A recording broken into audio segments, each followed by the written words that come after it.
is designed with that goal in mind. In just 3 weeks, we're starting to have conversations in Spanish. Gracias, Babbel. Babbel, language for life. Now try Babbel for free at Babbel.com. That's Babbel.com.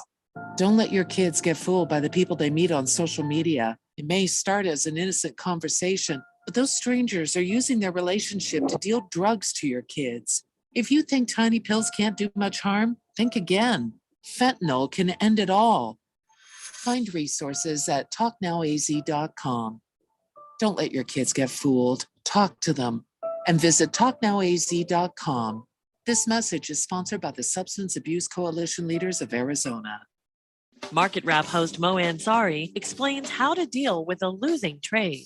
Every now and then, you are going to be wrong. You have to be able to accept that you're wrong, take a loss, and move on. Very easy to say, very hard to do. Taking a small loss is one of the most difficult things for the average investor. All the time you invested convincing yourself to do something because you're going to use hard-earned money to buy this stuff. Now you have to turn around and say, oops, I was wrong. And that's where most of the small investors get married to a market, married to a stock, married to a mutual fund. And guess what? You love it, but it does not love you back. Ready for some help with your investments? Call Compact Asset Management at 800-388-9700 and schedule your free consultation with Mo Ansari. That's 800-388-9700, 800-388-9700. Compact Asset Management is a registered investment advisor. Funds custodian, Fidelity Institutional Wealth Services, member FINRA SIPC. Will Shakespeare here. Back in my day, I invented over 1,700 slang words like swagger, bedazzled, and my personal favorite, besmirch. But even I have trouble understanding slang words like yeet or bougie or this is fire. Actually, it is extremely smooth Shakespeare vodka. Okay, boomer. See what I mean? But there is one word that describes the pure quadruple distilled spirit crafted from an 8th century Polish recipe the first time you try it. So lit. I couldn't have said it better myself. Shakespeare vodka. So lit. Live from the Harman Solar Studios in Scottsdale. Here we go. This is KQFN Tempe. Also transmitting on K25CD Phoenix at 99.3 FM and K240 U Fountain Hills at 95.9 FM. All right, people, settle down. Because it's time. Time for what? Showtime. When does it start? Right now. 3, 2, 1. Let's get on with the show. Let's do it.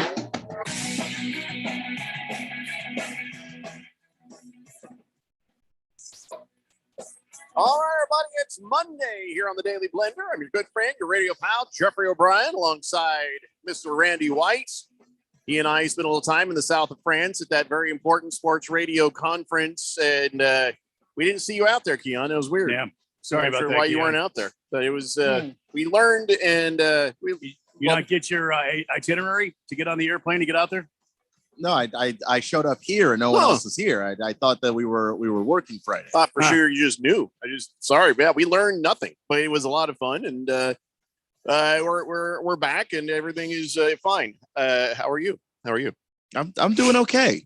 I'm a little mad that I was the only one working Friday, but were you working Friday? Yep. That's awkward. You wouldn't have liked it. No, it was a long, drawn out. Just a lot of alcohol and sandy beaches. Yeah, nice weather. It was not your thing. Clothing optional. Not your. It sounds like my thing. It really was not your thing. Anyway, so we're back, and there's Keon Rose in the control room, and you guys are on the Fanatic text line 888-368-1580 as we broadcast live in the Harman Solar Studios in Scottsdale. Bruno Baller says, hey, you guys are the only local guys working today. Thank you. We appreciate that. Well, sorry to Keon. We weren't able to sort that out for Keon to be. But do you really call today. this work, though? Yeah. Just really work? Keon probably does. A little bit. It's the reason a lot of people are not local today is today is Juneteenth. And Juneteenth commemorates the effective end of slavery in the United States. Well, problematic at the time at the end of the Civil War and then the Emancipation Proclamation. Hey, everybody, people are free. Well, that news took a little while to travel west, not because papers weren't printed. It's just that troops had to come through and say, we're not kidding. And so you have to end the slavery. It took 2 years. 2 years for it finally to get to Galveston, Texas, and they had to take control of the state to make sure everybody got freed. Texas, wouldn't have thought. Anyway, so that is the date, and it's something that has been celebrated by African Americans for a long time, but we just ended up kind of hearing about it recently because it was it made effective into a federal holiday on June 17th, 2021. So, yeah, I'll be honest, it's new to us because I've just never heard about it, and so I'm not sure how that is normally celebrated, Keon. I imagine you getting the day off would have been nice. I mean, it would have been nice, but the way a lot of things get celebrated, barbecues, cookouts, that sort of deal, and then you just sort of. And this is something you've been aware of for your entire life? Not my whole life. Okay, not my whole life because my family is from Guyana, so it was something that actually I learned about when I went to college. And then sort of realized because of the population in Chattanooga, Tennessee, there is a pretty big Black population that people were celebrating it. So, they just kind of got in on some celebrations and I just enjoy that in this country, there's a celebration that, the white man was forced 2 years later to finally make good what was supposed to be law. I just think that just, isn't that just us? It's very America. It's very America. But that's great though. That it has been turned into this positive and can be celebrated. I did make up for about 400 years of slavery, racism, and systemic racism by taking Keon for some pizza today. It didn't end everything. I feel like we're even. I feel like we're even because you had 3 slices. I was really hungry, and then I saw that was even an option. I feel like that should be enough. Oh no, just 2 more. 3 slices of pizza. Oh well, it's a start, I guess. Anyway, so yeah, you got to remind us about the next year. We'll try to make right, at least on you getting some time off. But like Randy said, it's it's fun what we do. So let's do that thing we do. 888-368-1580. A lot of stuff happened over the weekend. Lots of things transpired, and if your phone wasn't bling blinging all weekend, then I don't know what you're doing because stuff happened. I think we should take things as they come.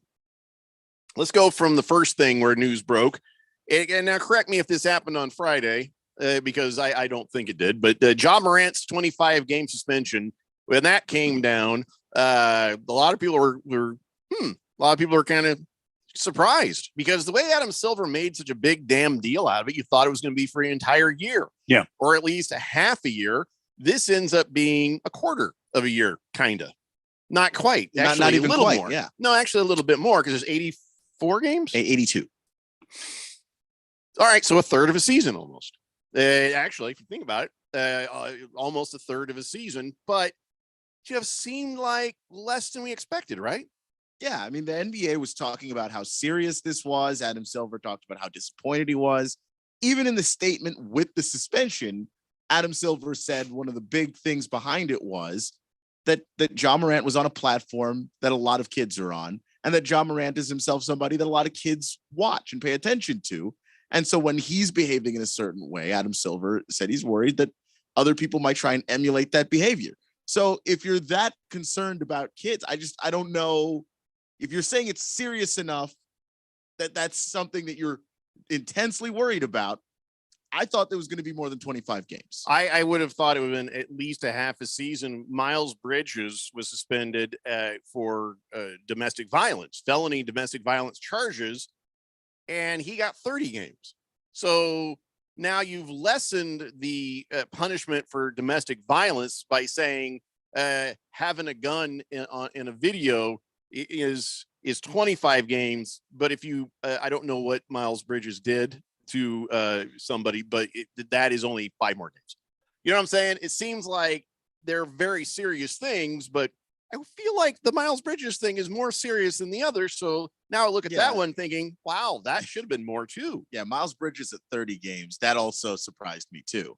Obviously, it wasn't made as big a deal as it should have been, but that 30 games isn't enough for that either. So I don't know what precedent the NBA is trying to send with this stuff, but if they're going to say this stuff is serious, and they say with their mouth that it's serious, then why don't the suspension of games, why don't the numbers add up? Do you think Adam Silver is starting to find himself in a Roger Goodell kind of situation where, it seemed like I am the commissioner, I'm in charge, I'm making things, and he's been really, I thought, pretty good at it.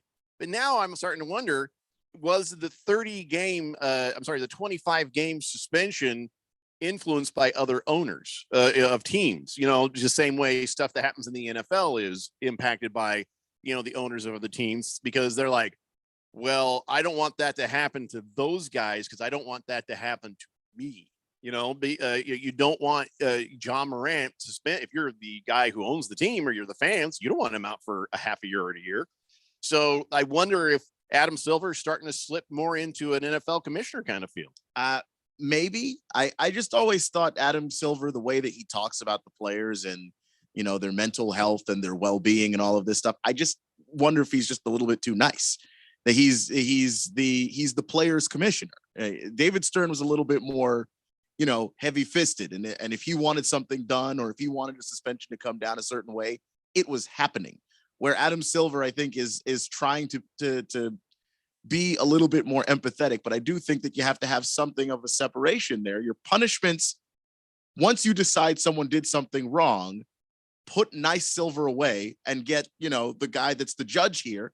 And have a punishment that actually says something. Well, if I might jump in here, I don't see how we're putting Miles Bridges together with John Morant. John Morant had a weapon in a video on Instagram. Miles Bridges felony assaulted his girlfriend in front of his children, leaving bruises and not only the physical effects but emotional effects on this woman. Of the assault, and Miles Bridges only got 30. To me, Miles Bridges shouldn't be in the damn league. No, I agree. But, I mean, that's just 100%. But I don't see how John Morant equates to Miles Bridges. Yeah. It's kind of ridiculous. 5 more games if you shot someone. He didn't shoot anybody. I know. I'm just saying, you got 25 games for John Morant brandishing a weapon, but only 30 for Miles Bridges for beating the hell out of this woman. So both should be more, but they shouldn't be that close together. And I don't know that John Morant's needed to be more. John Morant is learning a hard lesson. Did he? Because he didn't learn it the first time. Well, I don't think he's going to get paid for those 20. He's not going to get paid the first part of the season, right? He's not, but it's without pay, right? It is without pay. I've got the numbers on that. They're substantial. So I'm thinking maybe this will get his attention. I think John Morant is just playing. He's playing to what his society is all about. He's from the suburbs. Well, but he's seeing all these videos and he's emulating what he sees on videos and things. Where Miles Bridges just beat the hell out of this woman. Yeah, just beat her to pieces. You're absolutely right. That guy should be gone. Yeah, I thought that if they didn't suspend him a year, that wouldn't make any sense. And then they suspended him 30 games. So I'm just like, I don't understand why they didn't just give him the full season, because that's horrible. So Walter Mellon asked the question. He says, been some time. Can you refresh my memory? What was his punishment the first time around? And is this in addition to that or not? This is not in addition to that. This is separate from that. And the first one, I believe, was 8 games. And here's the difference, though, in the money. In his first time that happened, he lost $83,000, $83,583 per game. And that was a total of about $669,000, 8 games. This is going to be because his contract just came in. So he went from earning $12 million a year to $33.5 million a year. So now it's going to be $304,545 a game, and it'll total up to losing $7.5 million. I mean, a significant financial impact on him, but still, I'm sorry. I don't see how this. I feel like if you want to get this guy and get him in some sort of counseling situation. That is also one of the conditions for him to return, along with the suspension, the money. He has to be enrolled in a counseling program in Florida. He's already done that once. So now he's going to have to do more of that. They haven't been completely, at least I haven't seen it, been clear on what that is, but there's going to be more of that sort of counseling that he has to complete in able to even return. So the 25 game suspension is fluid. It could be more if he doesn't do the other things that they're requiring him to do to come back. Yeah. Well, when I heard you guys talking the similarities between Bridges and John Morant, it's not that they're similar. Oh my God. Jeffrey's point that he was trying to make was that why are they that close? Yeah, they shouldn't be that close. And 100% Bridges, agree. Bridges should be out. But I think John Morant should have got more than 25 games. Now, Pringle's asking the question, what law did Morant break? He didn't break any law, but that's not about the law. What this is about is not a legal standard, but it's a private organization standard. And as Keon had pointed out, they are role models, and they have a list of rules, what you can and can't do. John Morant broke that, and by the private organization standard in the collective bargaining agreement. So it wasn't just Adam Silver going, "Oh no, I hate guns. I hate guns." I think that's what Adam Silver talks like. I hate guns. Oh my gosh. And it's just part of what the Players Association and the players and the ownership, everybody has agreed to this standard, and he broke that standard. So that's what it is. So everybody wants to say, oh, it's about they're coming for our guns. No, they're not. Oh, you didn't break any law. It's just all the liberal left coming after guns. It's not that either. It's the clauses in the contracts for conduct. Yeah, and he has violated that. He's a member of the National Basketball Association Players Union. They have agreed to those terms that, hey, there are certain behaviors that if the league deems it detrimental to the NBA, that they can suspend you for it. And let me remind everybody, first incident should have been 25 games. Why? Not just because he brandished a gun, because he punched a kid, an underage kid. Yeah, well, he punched a kid. So, I mean, that was worse than this. This was the follow-up of, we told you not to do that. Now you've done this. Here's the consequence. And he also threatened said kid with a gun before he punched him. So it's not like, it's like there's a connection of events here. Yeah. It's not just one incident. It's all of the other incidents that he's been warned about that he's now getting the punishment for, which is again why I thought 25 games was a little small, because this isn't just the one video you're being punished for. It's that we've already gone through the process of the counseling and the suspension and everything else, and you went to the commissioner and you said you were sorry and you acted contrite and all of that stuff, and now we're back here again. Blissful Hayes says Ja didn't do anything wrong. He shouldn't be suspended. He did do something wrong. Yeah, and Blissful Hayes, not by your standards and not by some other people's standards, but by the code of conduct that is agreed upon by employees of the National Basketball Association as dictated by the collective bargaining agreement agreed to by the people who own the teams and the people who play on the teams. He did. And that, yes, he did. And you know what? He's making a nice chunk of change. You make $33.5 million a year. Guess what? You get to roll with that code of conduct you signed up for. I don't understand people talking about John Morant didn't get, he didn't do anything wrong. The dotted line that he signed on to get the $33.5 million he does a year, where, by the way, kids look up to John Morant and try to act like him. That is what he has done wrong. He broke that code of conduct. So guess what? You get the suspension too. And it's the same rule that we've had, Randy White bound by with the agreement here that he would wear pants, and he has to have on a pair of pants. That's why he works from home so much. Is just all the times he's been wandering around here pantsless. So he agreed to it. He signed to it. So there we are. I mean, he's not doing anything necessarily wrong when he walks around in his undies. It just makes a lot of us uncomfortable. That's all. Yeah. There are things that you can do in this world that are wrong, that aren't necessarily legally wrong, but they're wrong.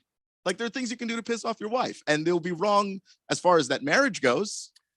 Beer Nuts has an amazing point here. He says, so if an NBA player shows off his gun hunting, will the player get suspended and fined? That is a very interesting point, Beer Nuts. I'm not going to lie. And I wouldn't think so, because the context does matter. Yeah. The context of, I got a gun in my hip, or I pointed a gun at a kid and then punched him in the face. I'm sort of flexing a gun in a hostile or violent way versus this is my shotgun. And you see that deer, if he comes into that clearing, I'm blowing his brains out. That's not the same thing. Those two things are, but it is a very good point, Beer Nuts, but not the same thing. Blissful Hay says, was Jaws' gun properly registered? If so, where's the problem? In between your two ears, if you haven't figured out what we're trying to tell you right now, Blissful Hayes. That's where the problem is. Blissful Hayes, have you seen the video? Have you seen how dangerous this could have been? If that gun is loaded and he's not handling the gun correctly. According to all the training that I've gone through for firearms, he's not even anywhere close to handling that weapon safely. He's gonna blow his nuts off if he's not careful. Well, him or one of his friends. And the other part is, it's not even about the gun safety of it. It's I'm flexing with this. Brandishing a gun is a felony in some situations where you are threatening somebody with a gun. So, the first, I think what this is, guys are all like, he only showed a gun that was, in his hand or his pants or whatever. He punched a kid and pointed a gun at him the first time. So this is you didn't learn your lesson the first time. Here's the consequences now for the second incident. Yeah, I promise you, John Morant in a shooting range. We're not even having this conversation. But you're dancing within a car.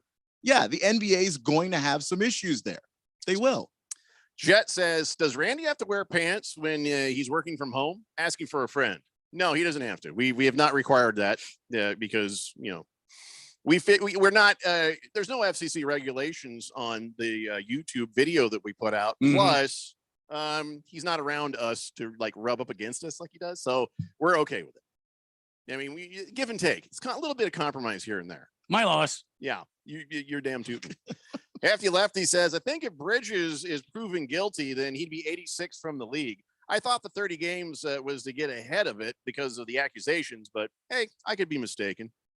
Yeah, I don't know. I mean, I don't know when he pled no contest. So, I mean, there's yeah, we're not really, we're not starting from a great place. They are, Adam Silver is being a bit weak on things, I think. Jet says, damn, Jeffrey, I hope you don't lose your man card. You don't hunt deer with a shotgun. I know. I knew somebody was going to say something the minute I said that. That's all I said. When the deer comes into the clearing, I'm going to blow his brains out because I'll have to be very close. Yeah, well, that's true. I would do not much more than piss him off with the pellets of the shotgun. Thank you for, calling me out on that. That's the one thing Jet takes away from all of this conversation. It's like, wow, I can't believe he said that. Cardinal Art says, Keon, 2 minutes plus. Don't piss off the MSs. What does that mean? The misses. Oh, yeah. I don't understand. No, because I used a relationship as an example of the thing that you can do, places where you can do something wrong that aren't legally wrong, but you know it's wrong. Oh, yeah, nice, good point. Randy, beer, Cardinal Art, please. He's requesting a beer. All right. Jagdog says, thank God you're back, Jeffrey. First segment Friday. Keon talked about soccer for like 20 minutes. What? I need a double crown on the rocks, Randy. What the hell is that all about? Oh, yeah, no. I thought it would be the one time in which I could actually talk about soccer. Oh, boy. Because it was the You US. thought it was me that was holding this back? No. boy. I thought the situation of the soccer game. The CONCACAF. Yeah, US boy. Mexico. There was a brawl, like an actual brawl. There were Awesome. multiple brawls in the stands. Where was this? In Mexico or here? It was here, I think. You're not Was even there sure. any- That's was how there much you don't know about Yeah, soccer. that's correct. The point wasn't necessarily to talk about the soccer. What the hell happened in that game, though? Was there any brandishing of guns? There were no God brandishing. damn it, of John guns. Morant. We've told you once. We've told you twice. There were unfortunately. Was there a John Morant sighting at the Mexico-USA game? Fortunately for all parties involved, no. But no, it was absolutely like there was a real fight that happened on a soccer field, and I was like, oh, I would watch soccer if there was more of that. Oh yeah, sure, yeah. They also had the homophobic slurs going, so Well, there's less of that though. Yeah. But it was just the game. They didn't finish the game. The referees were like, "This is too out of control." They lost complete control. Did we win? So they ended it. Oh, did America win? No contest, I believe. So no, we didn't win nothing? Nothing. I believe it was a no contest. That doesn't seem fair. Yeah. So that's why we were talking about soccer, not just to talk about soccer. Jeez. I wish I'd been here for that. You know, when I'm gone, I kind of like this show to be kind of like the blender. And it is. The only reason we talked about soccer was to talk about the fights. I don't know, they could set the damn stadium on fire. I'm probably still not talking about it. You know me. Baker's Cocky Hen says CP3's okay, we're gonna get to that. I'm gonna put a pin in this and I'm gonna hit mark unread, and I will come back from the break and we will talk about it. But I will say Bruno Baller indicates that Keon and Ralph did a great job on Friday. Oh, good. Good. Yeah, it's good to hear. Thank you. Because there'll be more of this where Randy and I run off to, important work things. So, so you knew that you Conferences. were leaving me out. Who? You guys were leaving me out on purpose. Fantastic. Excellent. Let's take a break. It's the Daily Blender here on 1580, The Fanatic. This is Brent Musburger's action update on 1580 and 99.3 The Fanatic. Juice Reel, the betting intelligence tool that's making better bettors. Open the App Store and get your hands on Juice Reel. Start betting smarter. Juice, R-E-E-L. Juice Reel. Now, here are the latest lines from my guys in the desert. Major League Baseball, the Diamondbacks are in Milwaukee to take on the Brewers, a battle of division leaders. The Diamondbacks on top of the NL West, Milwaukee leading the NL Central. Merrill Kelly will get the start tonight for the Diamondbacks, going up against Corbin Burns. The Diamondbacks minus a run and a half, plus 160 on the run line. Milwaukee getting a run and a half, minus 194. On the money line, Arizona minus 102, Milwaukee minus 116, and the over-under tonight in Milwaukee sits at 8. I'm Tony Desiri with your VSiN Action Update on 1580 and 99.3 The Fanatic. Do you struggle with occasional nerve aches in your hands or feet? Try Nervive Nerve Relief from the world's #1 nerve care company. Nervive tablets contain alpha-lipoic acid to relieve nerve aches, weakness, and discomfort, plus B-complex vitamins to support healthy nerve function as you age. Live life with less nerve discomfort with Nervive Nerve Relief. Learn more at nervivehealth.com. And try Nervive Pain Relieving Cream to block nerve pain signals at the source. Use as directed.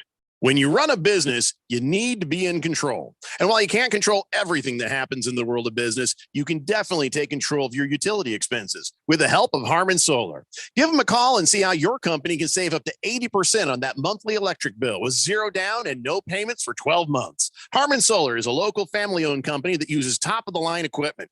Call Harmon Solar, 800-281-3189. That's 800-281-3189. Or go to harmonsolar.com. Ask Sherwin-Williams and get 30% off Super Paint products and Super Deck stains June 16th through the 26th. That means 30% off our most popular color family, blue. Psychologists have found it to be soothing and relaxing, which makes it especially great for bedrooms and bathrooms.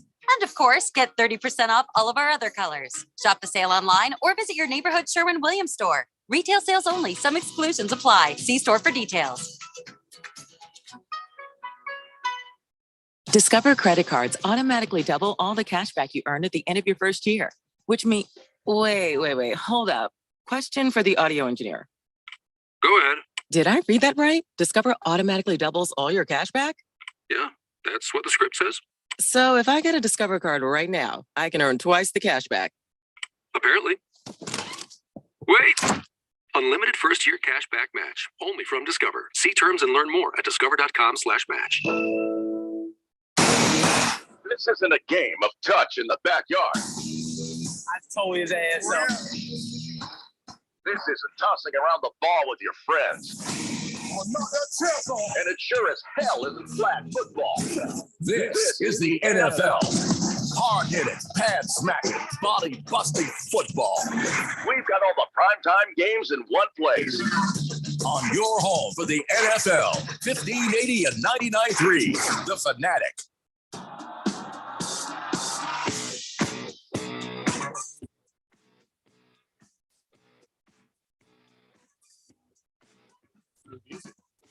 That new music? I like that. What is that? One of the things I always tell new people in radio when they're doing a talk show is don't talk about the bumper music. Like when I heard that, I'm like, wait, what is that?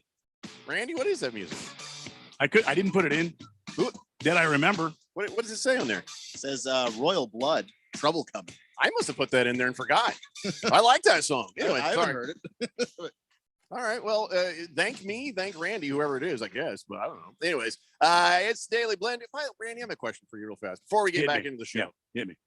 There's a song called "The Piano Man." Yeah, Billy Joel. Yeah, they call it "The Piano Man," right? Yes. There's an awful lot of harmonica in that damn song. Well, yeah.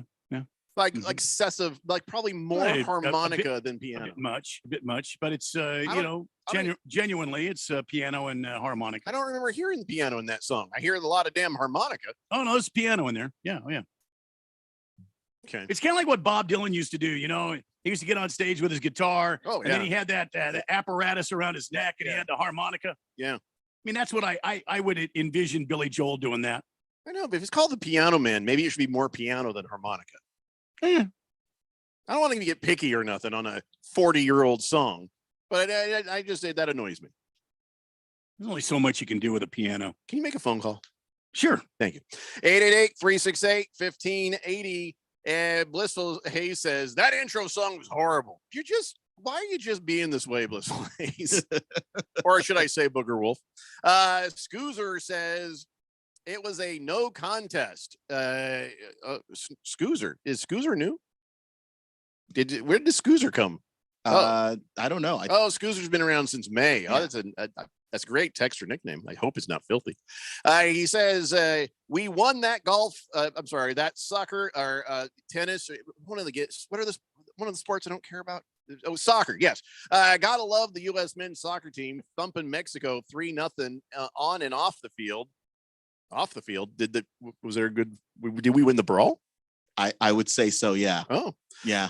First time the USMNT, which I believe stands for Mutant Ninja Turtles. No.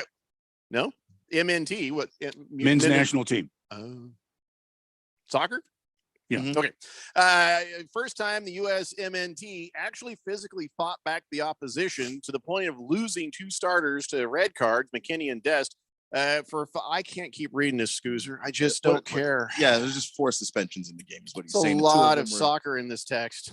We're American players. But yeah, no, they I don't know. There was a dirty play by one of the Mexican players because I think they were just getting frustrated, and then the U.S. actually got up and said, "Hey, look, if that's how It's you're about gonna damn play, time." then how about we fight over it?" Scoozer, I'm sorry. I mean, it's a well typed out text. I do appreciate it. Plus the muscle emoji and the soccer ball emoji where you say they are bad boys. I appreciate that, Scoozer. And I didn't know you had a number 1 after your name. He has on there Scoozer 1. Are there more Scoozers? Could be. Do I need to number the Scoozers? I believe there is a squadron of Scoozer out there. So Scoozer, do I need to put that in your thing, or are you just Scoozer? Are you Scoozer 1 or just Scoozer? And God bless you in your soccer. I don't know what to tell people when they talk about soccer. I met a kid today who's like a soccer referee. And I'm just like, so you do the same running around as the players do, but you don't even get to kick the ball. Who's that? A little soccer referee guy. Oh, yeah. Well, he's the official. Yeah, and then all you do is just take a bunch of damn abuse all the time. I've seen the videos when they get Don't he holds officials up the take card. all the abuse? Yeah. Well, I mean, all the time.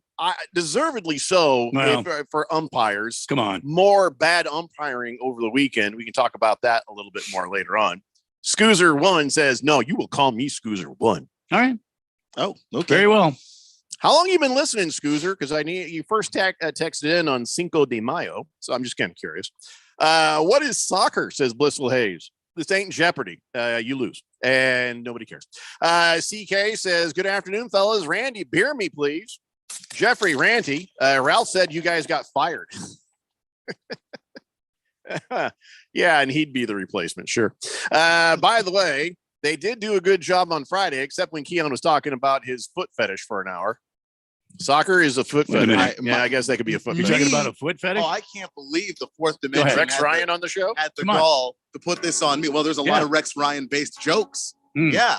Ooh. There's a lot of Rex Ryan based jokes. Why? I tried to steer the show away from foot talk. Did you? And then like the last hour and a half, I couldn't control them. Okay. They just kept What the hell are rolling you with it. talking about? We The were soccer? No, we weren't talking about the soccer. We were talking about Deion Sanders and his potentially amputated foot. What's that all about? Has he got the diabetes?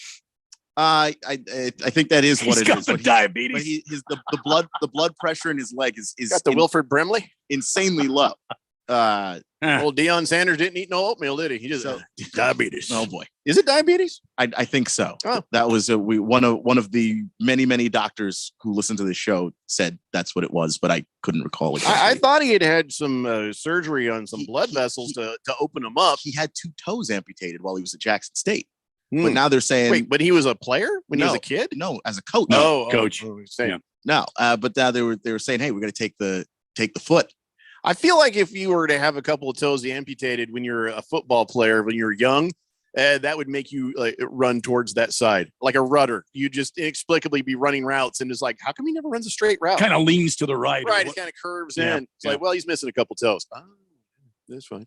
I guess you don't need an extra foot to be a coach. I guess you'd be limping. Yeah, but he's imagine the kind of discipline he could enact on a team though if he's had like a peg leg. I mean, he goes out there like with a wood stump like a pirate. You know what I mean? Right. But that cowboy hat that he's got. Now it's gonna be a different ball game, mateys. But he only has one shoe he can throw at somebody. So that kind of reduces what he can do long distance. Yes. Make him walk the plank. Ralph was saying that because he coaches the Colorado Buffaloes, if you could just get like a buffalo foot as the other foot, you know tie what I it mean? to it, or then you've got one hoof foot and one real foot, and let's find out how much money the boosters actually have. I would get 2 people movers, one going one way, one going the other. And I just kind of hobble to one and like I'm going down like sideways, yelling at people. And then I jump off and I go back the other way, jump back on. And you know what I'm saying? Just it's a good idea. Going both ways. Yeah.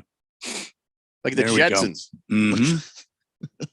I could see that. I'm a thinker, Randy. Yeah, you are. You're a visionary. All right. So if he loses the foot, does that mean he can't coach? I mean, no, he can still coach. What he's saying is, if he's trying to tell the doctors, look, if you feel like you have to do it, just do it now so that I don't have to worry about during the regular season. Because once we start rolling, I don't want to have to think about it. Well, he's going to have to recoup from this thing. I've seen like soldiers with their legs blown off where they got like the big bionic leg. I've never seen anybody with just a foot.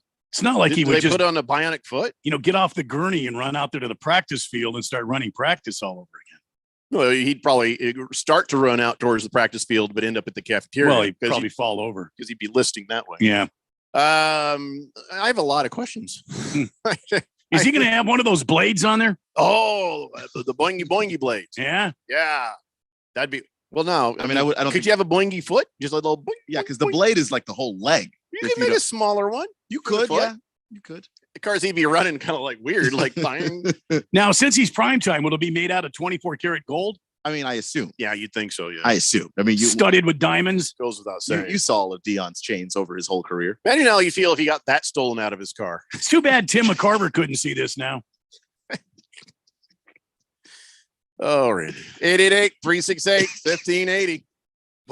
I can get dark too.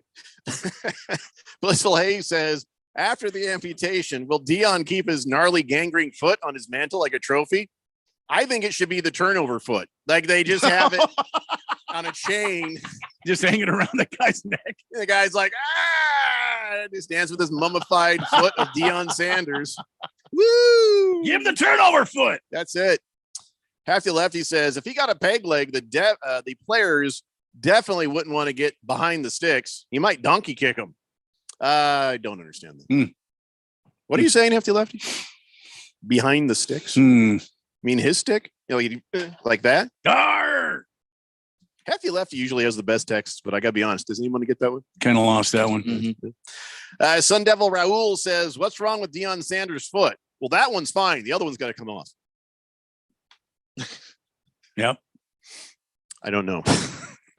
I don't know. It might be diabetes, might just be a sort of hereditary problem he's got with the blood vessels in his leg, and then it just didn't get enough and his foot died, I guess, is the best way to put it simply. I'm sure it's more complicated. Did any doctors call and explain this crap, Keon? Did anybody text in on this? Somebody texted in to say that it was the blood vessel damage of the diabetes. Okay, so I just couldn't remember which of the actually many doctors of that surprisingly listened to the show that it was. Oh, we have a big doctor count. Medical community listens to this show quite frequently, and I just couldn't recall who. Heavy Metal Maniac says, A lot. Hold on here. Boy, he just went on a roll here. He says, I love it. The Diamondbacks are still in first place in the division, and now the Dodgers are in third place. Let's go Diamondbacks. Easy, heavy metal maniacs. We had a scare last week, and I do feel like it was our fault for gloating. So let's just be happy. Let's be respectful, and we'll save all that taunting for when the asses are finally kicked. But I got to say, it's feeling pretty good. We'll talk more baseball here in a minute. Let's see here. Hefty Lefty says nobody bats 1,000. You do most of the time, buddy. Oh my God, we got a ton of texts just coming in like crazy here. Jeffrey, I don't think scoozer is a bad word, says Walter Mellon. He says, I heard a lot when I watch Iron Chef. No, that's Fuki-san. Not is scoozer or scoozer. Where did the name come from? We're curious. I got to admit, I am curious. Let's see here. CK says, dirty play by the Mexican team.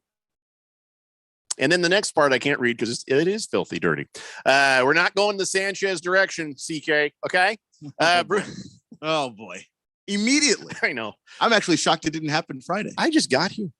Bruno Baller says over 30 minutes into the show and no mention of the Phoenix Suns big deal. We're getting there. We're taking things in the order they happened over the weekend. We got done talking about Ja Morant's thing. Oh, and by the way, it is pretty funny that Jack Jones was criticizing Ja Morant for having guns, and then he turns around and gets arrested on gun charges. Of course. Yeah, Patriots cornerback. It was like, dumb. That's so dumb, Ja Morant. And now he's like, I'm arrested. Which Ja managed to never accomplish, actually. So good job, Jack Jones. Mr. Pink Eye says, you guys aren't off today? I'm off today. Well, good for you, Mr. Pink Eye. Enjoy it. Yeah, we're not jealous of people who get the days off. You guys worked harder than we did, so you deserve it if you get it. Sun Devil Raul says, I thought you were talking about Andy Reid. What? Deion Sanders? Wow. Who said Andy Reid had? Yeah, okay, that's a fair thought. I mean, okay. First I was like, who said Andy Reid? Oh, no, he does fit the profile. Does fit the profile, but no, Deion's been kind of battling this for a while, honestly. How bad is that when Andy Reid is healthier than you? Come on, Deion. Baker's cocky hen says, rumor is Ralphie, the mascot, stepped on his foot. No, that's not true. He just got there. Let's see. And I will get to your other text here in just a little bit, Baker's cocky hens. Don't worry. It's not like we're not going to talk about the big trade that happened the other day. Scoozer says he's been listening since April. He says, I can't stand listening to those other guys down the dial anymore. And he says, Scoozer is my college nickname because all my friends couldn't pronounce my Italian real name. Oh, send me that. I won't say it on air. I'm just kind of curious, really, how dumb your friends were in college. That's scary to me. And Moist One says, they call me Dr. Love. Nobody calls you that, Moist One. I guarantee you, nobody calls you that. It's not in any of the paperwork for your restraining orders. Guaranteed. Wilbur says, Jeff Jones, former Tempe Normal Devil. Need I say more? I did not know that. So, wait, Jack Jones, not Jeff Jones. Was Jack Jones an ASU guy? I guess. I bet if you took U of A criminal sports people next to ASU criminal sports people, you know what I'm saying? I feel like the crack addicts of Tucson. I almost God damn it. The Tucson team would have more criminals than ASU, but somebody's going to have to do some, and not you guys. It's going to have to be Keon. Sorry, Keon. You now have a new task. You got to find out who has more arrests. You know, oh boy, ASU or U of A, or somebody needs to send that to us. That's not Wilbur, because I don't trust anything he's going to send. Somebody needs more. Who has more arrests between the two colleges? Yeah, who has more criminals and arrests? Is it U of A or ASU? That is a fair question. No, I think it is. I'll do some digging. Keon's like, oh God, that is a good question and an awful lot of work now. God dang it! I bet you can just Google it. I mean, that's where I'm going to start. Yeah, that's what I would do. All right, guys, let's take a break. Coming up, we are going to talk about Bradley Beal, your newest Phoenix Sun. We are going to talk about the Diamondbacks. We are going to talk about the U.S. Open. We're going to talk about all the stuff that happened over the weekend, because a lot of big stuff did happen. And if we're lucky, if you guys behave, we might actually get to talk some NFL. It's the Daily Blender here on 1580 The Fanatic. and paid for by OpenShar Concepts. Attention firefighters, members of the military, and airport workers. For decades, first responders and firefighters at military bases and airports used a chemical-based foam to fight fires. Studies have shown that chemicals used to make aqueous film-forming foam, or AFFF, are highly toxic to humans and have been associated with several types of cancer. If you or someone you know was exposed to AFFF and were diagnosed with any of these cancers, including kidney, bladder, prostate, pancreatic, lymphoma, leukemia, testicular, and neuroendocrine, then you should call us immediately because you may be entitled to significant cash compensation. Call us at 800-847-4961. Our experienced attorneys will fight to get you the compensation you deserve, and you pay nothing unless we get a recovery in your favor. Time is limited to file the claim, so call us now, 800-847-4961. Operators are standing by 24/7, so don't wait. 800-847-4961. That's 800-847-4961. Again, 800-847-4961. O'Reilly. Win the battle against rust and corrosion with PB Blaster at O'Reilly Auto Parts. PB Blaster quickly busts loose rusted, corroded, or frozen parts. PB Blaster is great for everything from bolts to frozen locks. Right now, pick up an 11-ounce bottle of PB Blaster for just $6.99, plus get 2 times O rewards points. Stop by O'Reilly Auto Parts or O'ReillyAuto.com. O'Reilly Auto Parts. So you just used bug spray in your home. Now what? Well, between the waiting and waiting for things to dry up and keeping your family away from the mess, it hits you. You could have used Zevo. Unlike other bug sprays that stick around, Zevo goes from kill to clean in seconds. Plus, it's safe for use around people and pets when used as directed. Zevo, people-friendly, bug-deadly. Well, Mrs. Grayer, nothing on the x-ray that pinpoints the source of the pain. Let's send you to our lumbar expert. After reviewing the x-rays, I can't see anything wrong. Let's give you a steroid shot for the pain and send you to the lab for some blood work. Tired of the runaround? How about trying a new approach? The holistic approach. At the Naturopathic Physicians Group in Scottsdale, our medical doctors are experts in full spectrum care using a natural approach. Patients come in for a variety of issues, including joint pain, chronic conditions, and issues specific to men's and women's health. Our naturopathic doctors can restore pain-free joint function and restore balance in immune, digestive, and hormone systems, which often improves both immediate physical symptoms and also improves cognition and emotional stability. If traditional medicines aren't working, don't you think it's time to start feeling like yourself again? Call Naturopathic Physicians Group at 480-451-6161. That's 480-451-6161. Or go to naturopathicgroup.com. This is a special alert to all Americans who own a vehicle with less than 200,000 miles with an auto warranty about to expire or with no warranty coverage at all. Due to a decline in the economy, CarShield is announcing a low-cost month-to-month vehicle protection plan that is now available to the public to save any driver out-of-pocket expenses on future auto repairs. Call now to find out how you can pay almost nothing for covered auto repairs. Yes, you heard that correctly. Pay almost nothing for covered auto repairs. An open phone line has been established for all drivers to call for a free quick quote. Call 800-306-8158 now. Drivers who are covered will not have to pay for covered repairs again. This protection plan is at an all-time low. Additionally, drivers who activate this vehicle protection today will also receive free roadside assistance, free towing, and car rental options at no additional cost. Call us for your free quick quote today. 800-306-8158. That's 800-306-8158. What do you have to lose? Call 800-306-8158. Again, 800-306-8158. Hello, and thanks for listening. We strive to bring you the best programming available, and we have some exciting new shows coming for you later, like how Devin Booker beat the Kardashian curse, curling, that sport that takes big stones, and the musical hit Sing Along with LeBron. Be listening for them. 1580 and 99.3 The Fanatic, and always on at 1580thefanatic.com.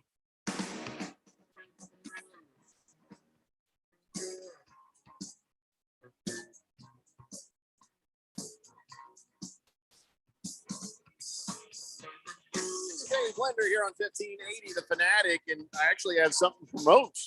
We haven't had anything since the NCAA tournament really to talk about, but we got the College World Series Championship game Saturday at 3:45 p.m., Sunday at 11:45 a.m. And guys, if needed, Monday at 3:45 p.m. Hey, yes, an unexpected amount of time off, but it's as needed. So I'm sure Radio Ron is going to be hoping for the sweep, but that is coming up this weekend and on into Monday. So we shall see what happens on that one. Until then, I guess we're here. Sun Devil Raul says, I feel bad for one of the most amazing athletes in the world, Deion Sanders. Most of us Americans are at least pre-diabetes. We're killing ourselves with our overindulgence in food and drink. Hang in there, Neon Deion. Yeah, is that...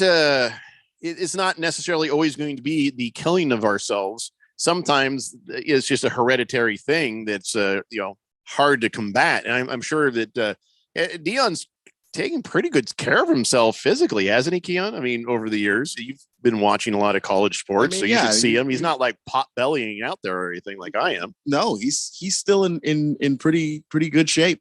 Some of these things, Sun Devil Raul, are just hereditary, I guess. I mean, right? I mean, yeah. I mean that would be my guess, because if you just took a look at Deion, you'd never guess that he'd be in a condition where he might lose his foot. You will when he starts limping. I mean, that'll be a dead giveaway. Yeah, but Sun Devil Raul, you are right. Though we are killing ourselves with our overindulgences in food and drink, but also the food that we eat as it is loaded with all kinds of bad crap that it has a bad effect on us as people. I mean, if we were eating more pure foods like we had used to, maybe there wouldn't be so much of this diabetes and heart disease and stuff. But the way we make food has changed. So, but you are right about that. I will give you that. Wilbur says the word is predisposed. Is that how you got blind? What's wrong with me saying hereditary? What am I saying wrong here? Yeah, I don't think that, because if you're talking about predisposed, we mean genetically. That's hereditary. Kind of the same thing, Wilbur. Kind of the same thing. Oh my God, it's somebody from U of A trying to correct me. Shut the biggest part of your mouth. 888-368-1580. So we started just trying to talk about all the big news that has been happening over the weekend. And another one was Wyndham Clark winning the U.S. Open, 10 under par, but he won it by one shot over Rory McIlroy. The guy I had chosen, I really didn't care if he won. I just wanted him to beat Koepka, and he did, because he was in second place and Koepka was in 17th place. In your face, Live Tour guy. But Wyndham Clark, a man you've never heard of, has won the U.S. Open. How about that? By one shot. And you know what? It was a great U.S. Open, and he was there the whole time. He got into a good rhythm. He was very focused. His mom, who was she was a citizen of L.A., and he grew up there playing golf there. And the great storyline on this was he was at Oklahoma State University with Ricky Fowler. Ricky Fowler and him played together quite frequently towards the end of the tournament there. And then Wyndham Clark, he had a change of mind, ended up finishing his career at Oregon in the Pac-12, and ended up beating Rick. I mean, Ricky just fell apart down the stretch there. Yeah, he was looking good there for a minute. People were starting to think he's going to win this thing, and he came out with fifth place. John Rahm had some interesting moments out there. Had to actually hit a ball backwards to go forward, but he still made par. Yeah. Don't worry about him. He made some money. To give you an idea of how much money, first off, Wyndham Clark, Wyndham. Isn't that like the name of some resort somewhere? Wyndham. Like the next name is Wyndham has resorted to using his 9-iron. The boring white guy humor. Okay, so Wyndham Clark got $3.6 million for winning this thing. Is that all? Yeah, and Rory McIlroy got $2.2 million for being in second place. Brooks Koepka, he for 17th place, he got $292,000. Yeah, well, he's okay. He's made over $100 million with Live. Yeah, he's set. In fact, the Live guys should just donate their damn earnings. Whatever. So that is what happened there at the Los Angeles Country Club. Yeah. I had heard that it was hard to get them tickets, like Taylor Swift hard to get tickets. I don't know, because when I was watching on TV, I mean, the last day there was a lot of people there, But it seemed like, the 3 days leading up to the final day, it didn't seem that crowded. Maybe it's a big property. I don't know. Radio Ron was supposed to go. I wonder if he got in or not. Well, he might still be there because I understand that off one of the fairways is the Playboy Mansion. Hello. So is that still operating? I thought once yeah, Hefner died. I believe it's still there. Oh, we darn. Anyway, so the U.S. Open, it was some guy that you've never heard of won that. So that happened. That was cool. Let's see. Oh, Bob Huggins, peach of a guy. Remember Bob Huggins, right? The guy who was, calling Catholics a bunch of bad things and just upset about a pride thing or something. Remember that guy, Bob Huggins? Yeah, I do remember. And where is he coach again? Well, he coached at West Virginia. Oh, that's right, West Virginia. What a shock that someone from West Virginia could be intolerant. Anyway, so this guy, got himself in trouble, and now he's just put the final nail in his own coffin by getting a DUI on Friday. Yeah, it was a Steve Keim level DUI, 2.1 on the alcohol Richter scale for him. So twice the legal limit in Pennsylvania. And it's funny, he says, well, he's decided to step down. No, he didn't. I mean, if you mean through his insanely reckless actions, sure. Yeah. On his own? No, I don't think so. So Bob Huggins is done forever, I would imagine. Yeah, he was already getting up there in age, and it's just a shame because the legacy that Bob Huggins had prior to 2023 is one of the all-time great college basketball coaches and one of the all-time great college basketball mentors. And then he said everything he said this year and then add the DUI to the list of things that he did. It just way to undo a lot of good work. Yeah. Oh, well. Walter Mellon says, Jeffrey, do a quick on-air poll. By the way, that's not how you spell poll, Walter Mellon. He says, anybody who went to Arizona, see if they've been convicted. Anybody who went to ASU, see if they've been convicted. No official crimes or anything. And if people want to share. First off, who's going to admit to that, Walter Mellon? And then people who do admit to it are probably just joking. I don't think we're going to be able to do an on-air poll. Sun Devil Raul says, wow, you guys gave me news. I'm impressed. Keep up the good work. Good afternoon to King Jeffrey and thy Duke Randall of White. Hello. I wonder what news we gave him. I don't know. It was purely accidental. Wyndham Clark, maybe? We're just as surprised as you are. CK says, word is the country club members bought a ton of tickets to keep the peasants out. Could be. It didn't seem like the crowd was very heavy. I'll be honest with you. For a U.S. Open, didn't seem like it was a big crowd. Another thing that happened over the weekend, people got mad at Peyton Manning. You know why? How the hell do you get mad at Peyton Manning? Oh, I'll tell you. He went to the College World Series, right? And they cut to him on the camera, and he's sitting there having himself a nice beer. And everybody's like, wait a second. He's drinking Bud Light. Oh, my God. Oh, Peyton Manning, you woke son of a bitch. Because the whole Bud Light supporting trans rights things, and then now everybody hates them. And listen, Peyton Manning was just somebody handed him a beer. He's like, okay. He just starts drinking it. There's nobody I know in real life more like Forrest Gump than Peyton Manning. I don't think there was any political thought process behind him. Here's a beer. Well, thank you. I'll drink this. That's all that is. Who cares who cares? Who cares? I feel bad for Peyton more because he drank horrible beer. And I've been saying it's horrible beer long before it became some sort of a political thing or some sort of a stupid thing. Peyton, as far as I have ever seen him on TV, I don't think that man has ever turned down a beer a day in his life. I don't care what the beer is. If you hand it to him, he'll probably drink it. I would be hesitant just for any light beer. I mean, I've given Randy a hard time for liking Coors Light. I actually, back in the day, back in 1989, made jokes about Bud Light, just basically, it's for people who don't really want to get drunk. They just want to pee a lot.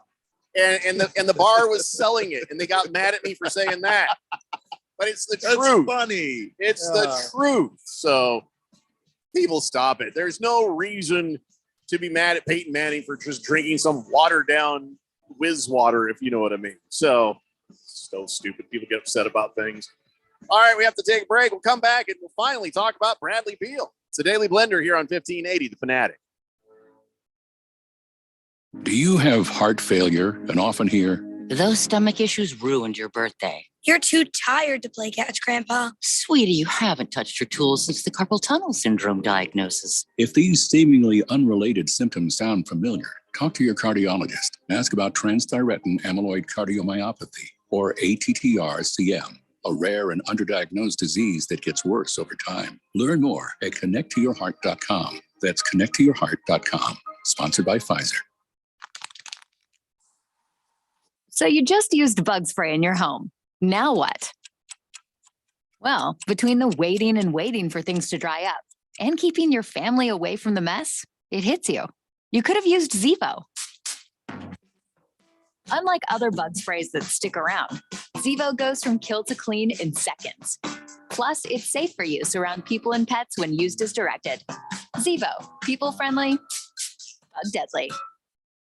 Imagine if you had a chance to change a child's life, to protect our public lands, to help our veterans, to create a healthier Arizona. When you sign up for AmeriCorps, you have the chance to make a difference. Part-time or full-time, student or senior, AmeriCorps is for everyone. Sign up at serve.az.gov. That's serve.az.gov. This message is sponsored by the Arizona Governor's Office of Youth, Faith, and Family. Ask Sherwin-Williams and get 30% off super paint products and super deck stains June 16th through the 26th. That means 30% off our most popular color family, blue. Psychologists have found it to be soothing and relaxing, which makes it especially great for bedrooms and bathrooms. And of course, get 30% off all of our other colors. Shop the sale online or visit your neighborhood Sherwin-Williams store. Retail sales only. Some exclusions apply. See store for details. Discover credit cards automatically double all the cash back you earn at the end of your first year, which means, wait, hold up. Question for the audio engineer. Go ahead. Did I read that right? Discover automatically doubles all your cash back? Yeah, that's what the script says. So if I get a Discover card right now, I can earn twice the cash back. Apparently. Wait. Unlimited first year cash back match. Only from Discover. See terms and learn more at discover.com/match. When it comes to covering the high school sports scene in Arizona, AZ Preps 365 has all the answers. Every Saturday morning from 8 until 10, they break down games, interview the newsmakers, talk with coaches from around the state, and stay up to date with what's happening with prep athletes and breaking news from the Arizona prep scene. It's AZ Preps 365, 8 till 10 Saturday mornings on 1580 and 99.3 The Fanatic, and always on at 1580thefanatic.com. UFN Tempe. Also transmitting on K25CD Phoenix at 99.3 FM. And K240U Fountain Hills at 95.9 FM. Quiet, people, settle down. Because it's time. Time for what? Showtime. When does it start? Right now. 3, 2, 1. Let's get on with the show. Let's do it.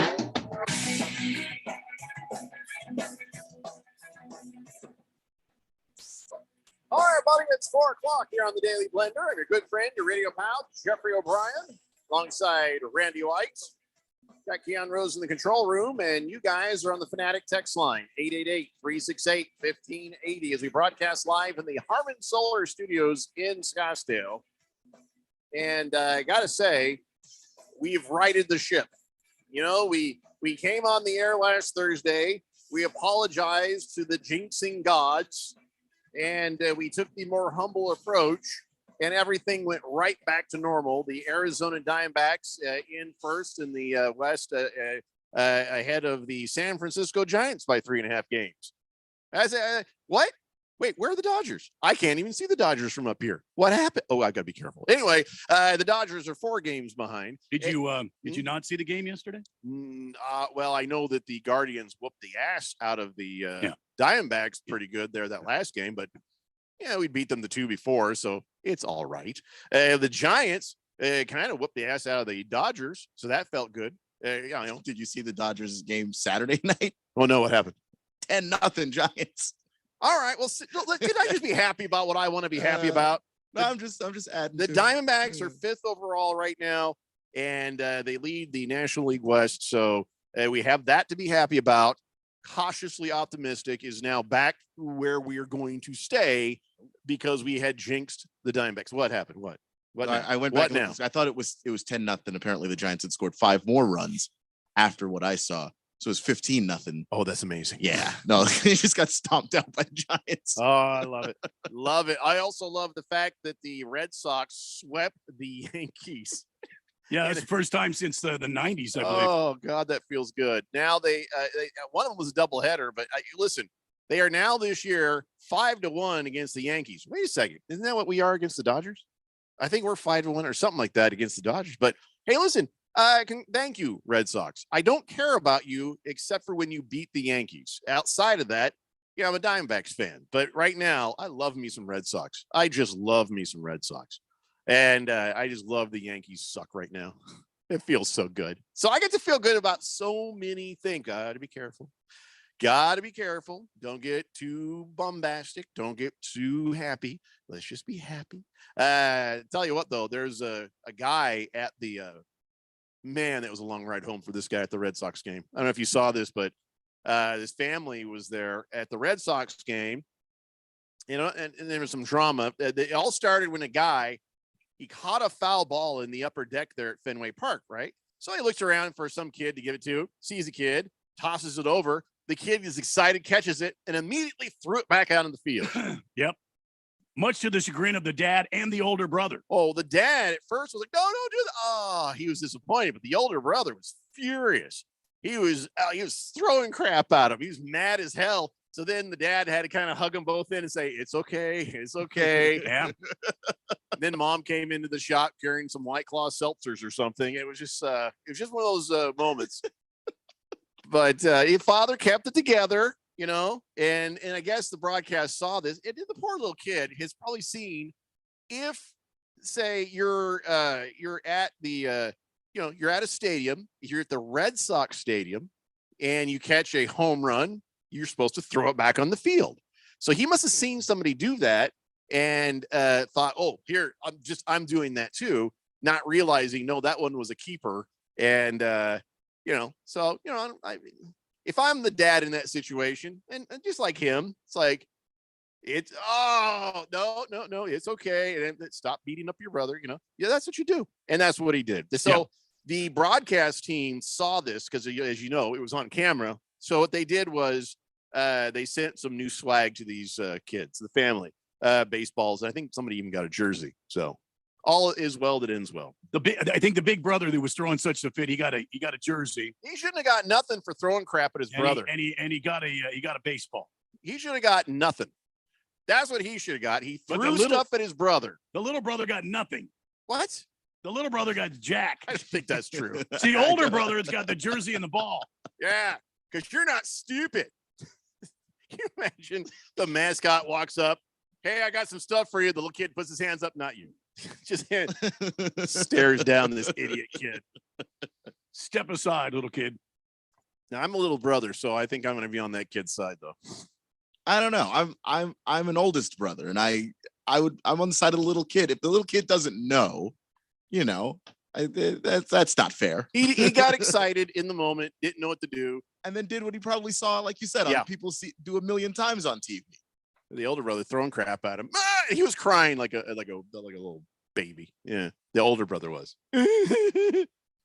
Yeah, the dad must have looked up and seen a red light on the camera, because at that moment that older brother starts going, shut up. What's wrong with you? No. If that were on camera, Bruno Baller says it was the worst Dodgers home loss since the 1800s. God, what a great weekend it was. What a great weekend. Couldn't happen to a nicer team. I know. Also, the Diamondbacks are actually 5-3 against the Dodgers this year. Oh, okay. Well, still, we're winning. Mm-hmm. Baker's Cocky Hen says that my comparison of Manning to Forrest Gump is spot on. And he says, Finkel is Einhorn. Einhorn is Finkel. That is a very different, but actually relevant comment. I tried to show my kid Ace Ventura. That movie does not stand up to the test of time. It really doesn't. It's not even funny. It's not. I mean, when he first came out, Jim Carrey first came out and started doing stuff. Dan Marino's in the movie, and all this. I watched it with him, thinking, "Hey, this is going to be good. You're going to love it." And I'm just like, I was apologizing. I am so sorry.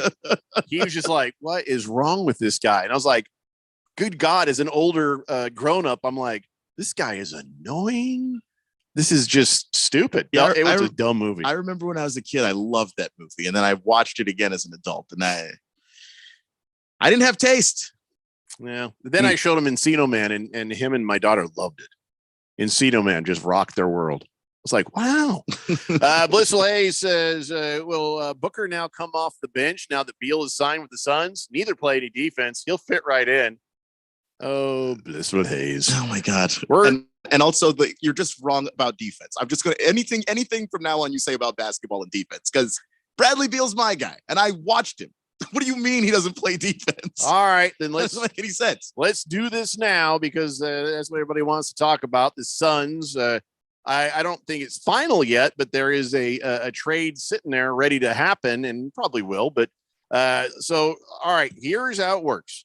The Washington Wizards are sending Bradley Beal to the Suns, and then they get Chris Paul, Landry Shamet, several second-round picks, also a pick swap somewhere in there. But this ain't done yet, because Chris Paul doesn't want to go to the Wizards, and the Wizards don't really intend him to go there either, not with that contract, and they're just in a rebuild. So part of this deal is going to probably include somehow Chris Paul going to somebody like the Clippers. Clippers are the favorite front runner on this whole idea. Yeah, that's what it looks like. And that was one of the reasons why Chris Paul really wanted them to trade him to the Wizards, was because Will Dawkins is the new GM in Washington. He was the assistant GM in Oklahoma City for the 1 year that Chris Paul was there. And, they got along. So he knows, like, okay, Will Dawkins isn't going to screw me over and trap me on this awful, awful basketball team. So Chris Paul did a lot of great things for the Phoenix Suns, and he should be appreciated for his time here. But we all know that it was getting close to closing time on Chris Paul. Yeah. And of course, if he does go back to the Clippers, that puts him on a potential playoff team where less will be expected from him. And I think that he could still contribute and, finish up his career. But now looking at the Phoenix Suns getting Bradley Beal, mixed reviews on whether this was a good trade or a bad trade. I'm going to throw my 2 cents in. And I think it was a good trade. I think that we had talked about in the past the chance of getting Bradley Beal, and we thought we were going to have to give up way too much. Don't feel like we did. I feel like we might have got the better end of this deal. So what are your thoughts on that, Keon? No, I think the Suns definitely did get the better end of the deal. I think that was something wise that I don't know who in the Suns front office realized it. Perhaps it was James Jones, that once you realize Bradley Beal has a no trade clause, you actually have the leverage. It's not the other way around. Well, that does convey with him now to the Suns, just so you know. So in the future, we don't have the leverage, but go ahead. Yeah, you don't have the leverage, but for right now, if you wanted Bradley Beal, you did have the leverage. From what I understand, the Wizards actually also wanted DeAndre Ayton, and the Suns were like, okay, you're asking too much. Yeah. Because they can keep Ayton or move Ayton in a separate deal if they would like to do that. So they didn't want to give that to Washington, and Washington just kind of had to take whatever it is that Phoenix was willing to give them.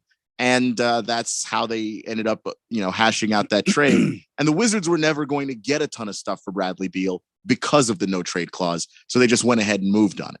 So Mr. Pringle already complaining, saying that Bradley plays no D. So he's calling him Brawley with no D. Plays 0.0 defense. The only time he makes an effort in the court is when he has the ball. Is that correct? That is incorrect. I watch more Wizard games than any human being should actually have to. So I can tell you, having seen Bradley Beal's entire career, that's not true. So, Randy, what do you think? Bradley Beal, is this the piece the Phoenix Suns need? Kevin Durant gets you 27.3 points a game. Devin Booker gets you 23.9 points a game. Bradley Beal comes in with 22.4. He's young-ish compared to Chris Paul, right? Yeah. I mean, how old is he? Much younger, yeah, compared to Chris Paul. Yeah, I think we all are. I think I am. I think Beal's 29. And so this now we'll call it the big three. Well, I mean, a lot of with a lot of the talking heads on TV are calling it a super team. I don't think it's a super team. Super. I think it's a contending team. I think it's the beginnings of what we're going to see this summer. I agree with Keon. I think that the Suns are not done yet. I think the trade or not the trade, but the draft is coming up next week. Oh, we got nothing coming to us in the draft. The draft is coming up this. Draft is coming up this week. I think you'll see more activity. I think the Suns can move around. Like you said, I think a big piece here is DeAndre Ayton. Does he remain with the Phoenix Suns with that bloated contract of his? And we just picked up Beal's bloated contract. Well, and that's going to put us up, I believe, over the threshold of the luxury tax. So, oh yeah, I think they're going to have to make some moves, and it'll be interesting to see how they bring in some value guys, some value products. They don't have to make the moves, because if Ishbia is willing to pay that luxury tax, sky's the limit. I'm not saying bring in another big name starter, but I think that they could fill out a pretty nice bench, just knowing, hey, we're going to have to pay a little extra if you want that championship. Well, I think he's willing to do that. He's already shown that. He brought in Kevin Durant. Now he's made a move for Bradley Beal. It's obvious he wants to win a championship, right now. And I think that you're going to see some more surprise stuff out of this Suns team. How much they paying now over? You know what I'm saying? Well, I'm kind of curious. If we didn't get rid of Kevin Durant, because there are thoughts that we might keep Kevin Durant, that Vogel can figure this out.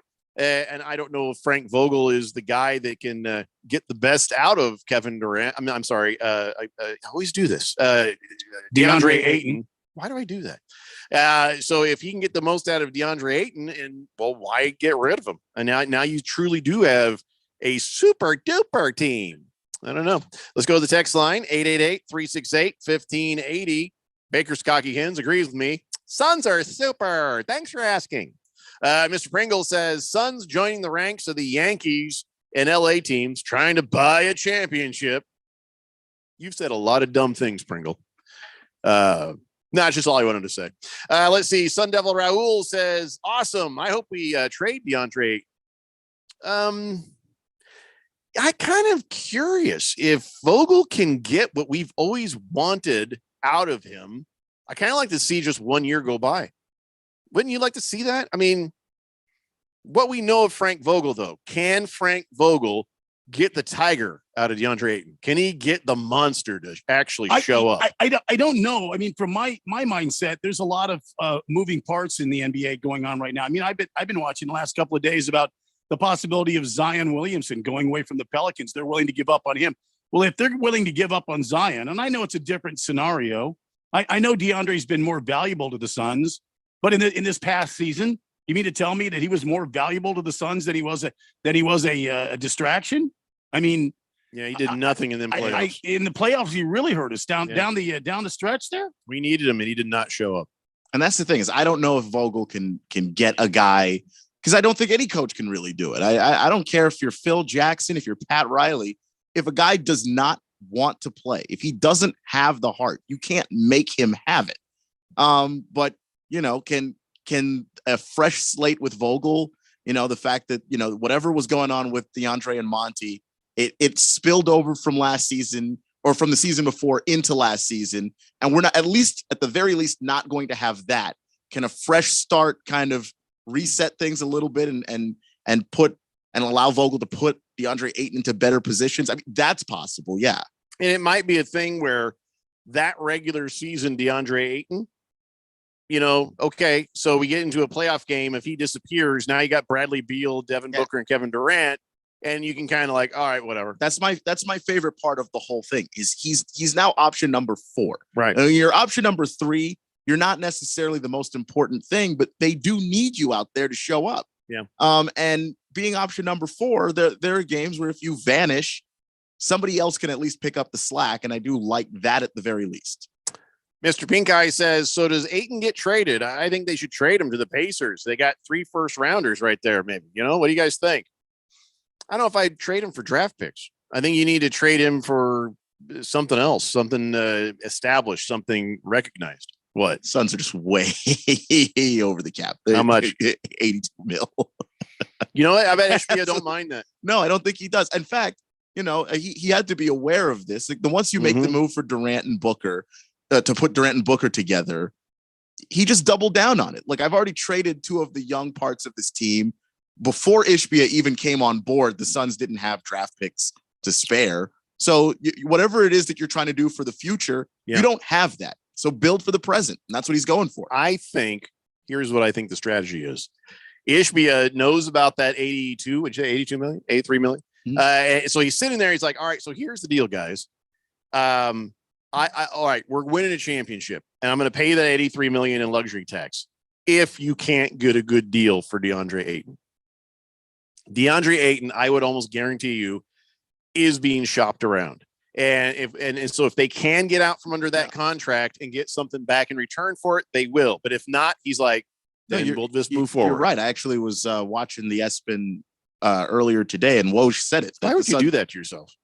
Because you hate your eyeballs. Well, because Woj is there, and he knows basketball. So he agrees with me, does he? Like he was saying, that the Suns have been shopping DeAndre Ayton. It's not a secret. The market just hasn't really been there.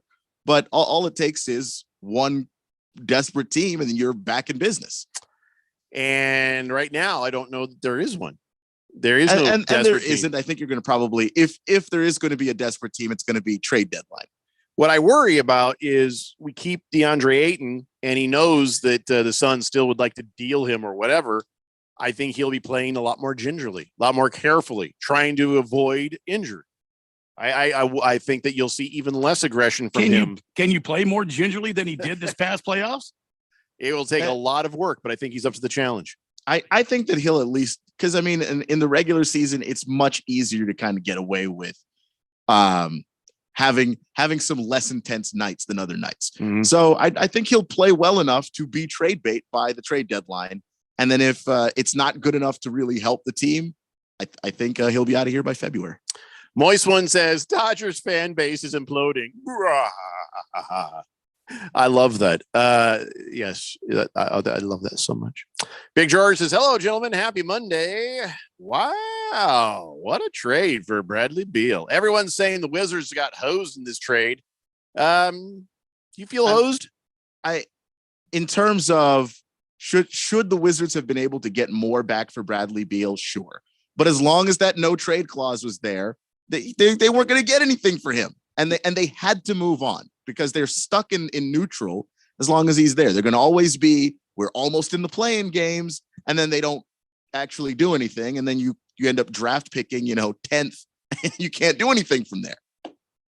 So no, they didn't get hosed. They did what they could. The Washington Wizards, let me just explain to you what this is. They didn't just drop a starter off of the vehicle. They dropped the starter, they dropped the alternator, they dropped the engine, they dropped the transmission. It's a complete and absolute rebuild for the Washington, which is something they haven't done in a long time. They really don't rebuild, and so they hired a new president of basketball operations, a new general manager, and so on. They're gutting this team. Let's take a break. We come back. We'll talk more about the arrival of Bradley Beal. I'm kind of curious how that's going to look like on the floor. What is Bradley Beal bringing to the table, and how's he going to chemistry in with Kevin Durant and Devin Booker? I have many questions, and also the future of Chris Paul, trying to sort out what that all means, and more. It's the Daily Blender here on 1580 The Fanatic. Get the button. Get in zone, AutoZone. Welcome to AutoZone. What are you working on today? So you've got an oil change coming up. Consider STP Conventional to save on motor oil for your everyday vehicle. Right now, you can get 5 quarts with an STP oil filter for only $26.99. Get the complete job done at the right price at any of our 6,200 stores or on AutoZone.com. Get in zone, AutoZone. Restrictions apply. Seems like everything is going electric these days. Electric cars, electric trucks. But what you save on gas, you pay for with that electric bill. With all these things being plugged into your house, wouldn't it be nice to save up to 85% on your monthly electric bill? Well, you can do that with 0 down and no payments for 12 months. Call Harmon Solar. Harmon Solar is a family-owned, woman-owned local company that uses top-of-the-line equipment. Call Harmon Solar, 800-281-3189. That's 800-281-3189. Or go to harmonsolar.com.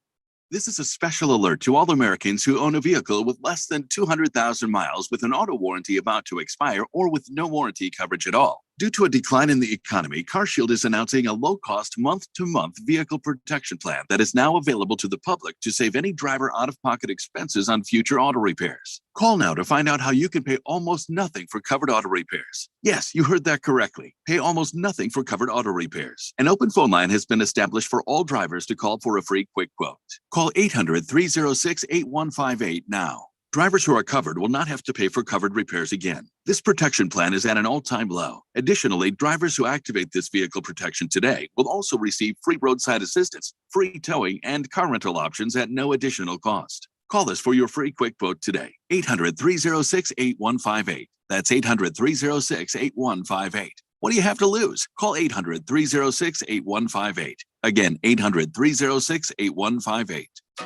Ask Sherwin-Williams and get 30% off super paint products and super deck stains June 16th through the 26th. That means 30% off our most popular color family, blue.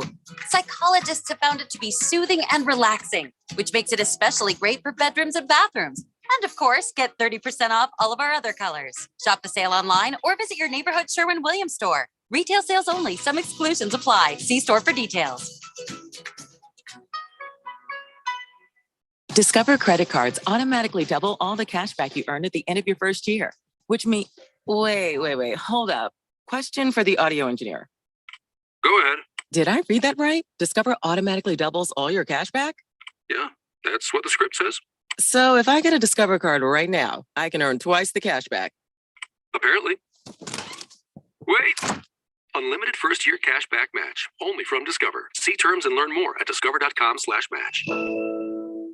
Summertime, and the Diamondbacks are heating up, competing for the top spot in the NL West. What moves are the Snakes going to make by the trade deadline? Can this team continue to battle as we head for the All-Star break? Can Corbin Carroll continue his torrid pace to be the Rookie of the Year? Stay up with all the Diamondbacks news, info, updates, and rumors. If it's local, we talk about it. 1580 and 99.3 The Fanatic, and always on at 1580thefanatic.com.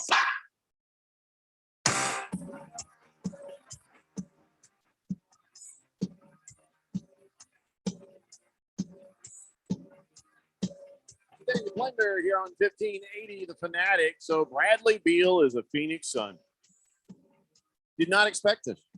We talked about Bradley Beal and where he might go, and we even mused, hey, wouldn't it be nice? And it's like, we can't afford him. Well, we couldn't make it.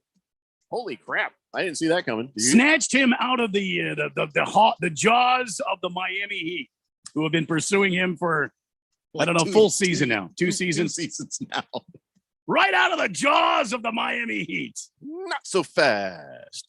So, all right, what are we looking at with him? Where Bradley Beal shows up, how do you think he's going to integrate with Booker and Durant and Ayton? And I think this is going to be a highly polished, very exciting, high-flying, a fast-paced team. And I guess Okogie going to play too with them? I mean, are there another starter that they're going to have to bring in for this? I mean, they are. I think that it's going to be a very, very fun team to watch because all three of these guys are shooters. They all, have range, but they all have the ability to get to the basket as well. They're all really good at handling the ball. And I don't know who the point guard is going to be. It could be Devin Booker, a lot like it was in the playoffs where he played that role, and then they sort of all share the responsibilities of bringing the ball up the floor because they all have experience doing it. They've all been the number one guy on a team before.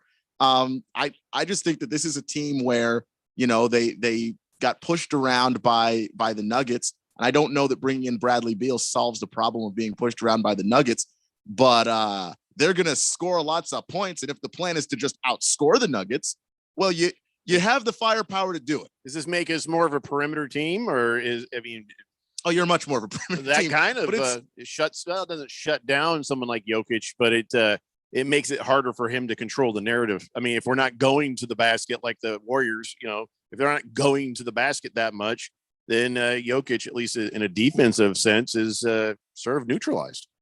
I think to a degree, though, Jokic is probably going to be with Ayton. So whatever happens there, if you want to spread the floor would be with nice, him, but I would doubt it. I think that when the adjustment the Nuggets would make is you're going to maybe see Jokic coming outside and just getting his arms up into somebody's face in big gangly stems. Just he's good enough to play that defense. He was really good in the playoffs as a help defender, though. Mhm. I don't think that the goal would be to have Jokic try and defend somebody. Well, I mean a man, but like a out. zone thing. Yeah, and that could be the case. He was playing a lot of that drop coverage. I just don't know that necessarily works against this team if you're going to have three guys that can shoot the basketball like Durant, Booker, and Beal.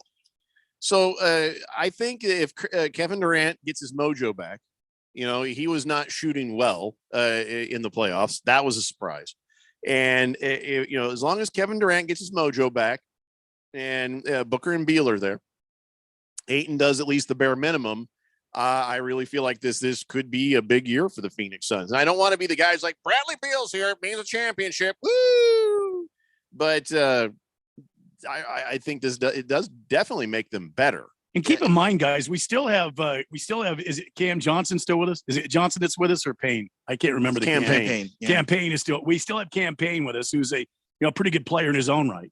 Yeah, we only have half the cams we used to have. Right. But we have Campaign. We have Campaign. So and look, I don't know if he's ever coming back. Like, what I mean? Well, Is he he's going to coming be back? he's going to be fully healthy, and they might use him as a trade bait. They might utilize him off the bench. There's a number of ways they can go. He might just be the point guard. I thought Jock Lundale was, I thought he was going to get dealt out. If they keep him around, I'll be happy. Well, I don't even know if Landale is technically on the roster right is he a free agent? Yeah, there are a lot of free agents that the Suns would have to bring back as well to make this thing work. Landale, that's an interesting player to me. He gave that spark where DeAndre Ayton couldn't. And but let's not kid ourselves. He ain't like a big time player. So all right. So what do you say, Randy? Is this a long playoff run Suns, or is this like Keon said, interesting team, fun to watch Suns? I think I think it's too soon to call them a long playoff contender. I agree with Randy. I think I have to see what the bench looks like. What do they do to fill out the rest of the roster? Yeah. I can't tell you if long playoff run without that other part, because that's the important extra piece. Then the big question is, Mr. Ishbia, do you have a little more room in your luxury tax wallet to make sure this bench is better?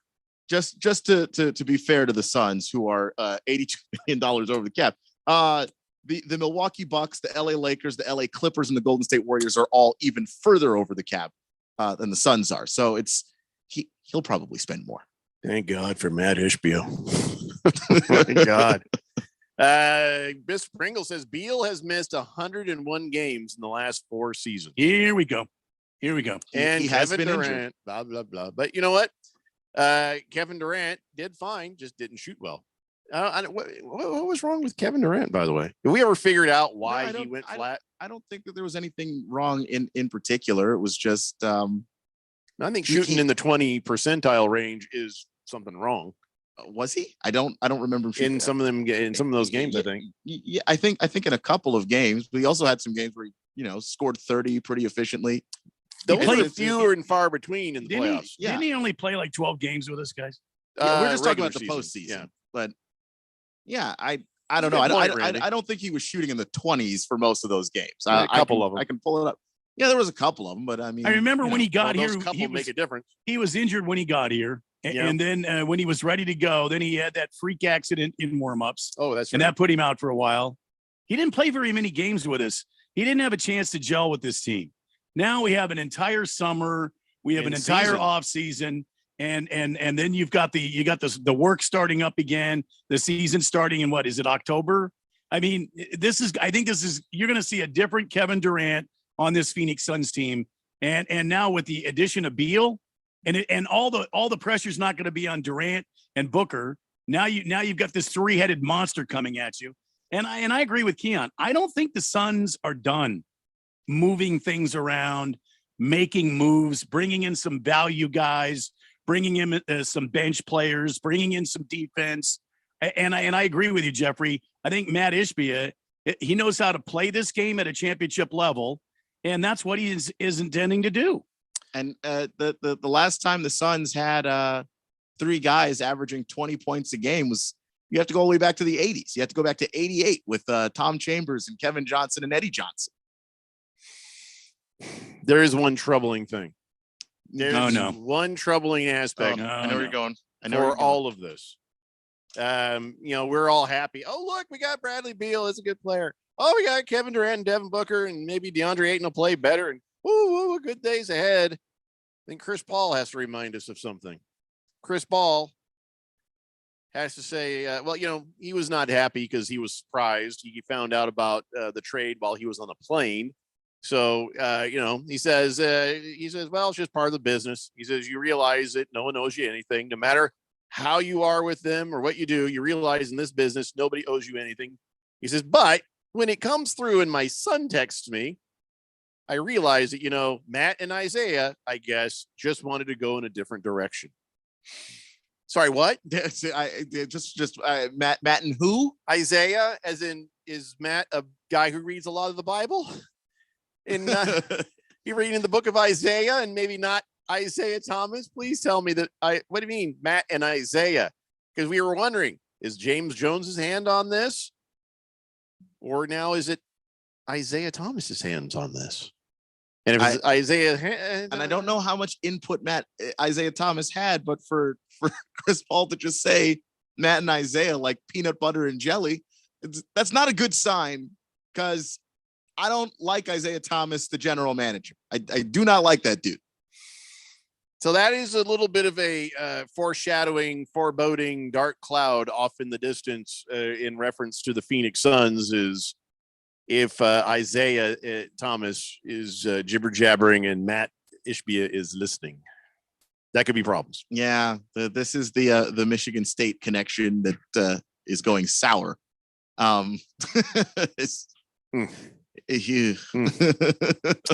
Blissful Hayes says, Keon, how many playoff appearances did Beal make? That's just sort of rude right there. Yeah, just a handful. I mean, did you see the teams he was playing on? Terrible. They're the Wizards. Terrible trade for the Suns, he says. They already have a shooting guard. They have more pressing needs, like a point guard, power forward. Do they really need a point guard if Booker and Durant are smart enough, and Beal as well, to just move the ball around where it needs to go? And these guys will know, I've got a shot. I don't have a shot. Oh, I can see he's got a shot. I mean, don't they all become like almost point guard by committee? Yeah, and you can still get another lower level point guard. You can get a Jeremy Grant or somebody who's gonna run the offense and not be in the way. Let Beal, let Durant, let Booker do their thing.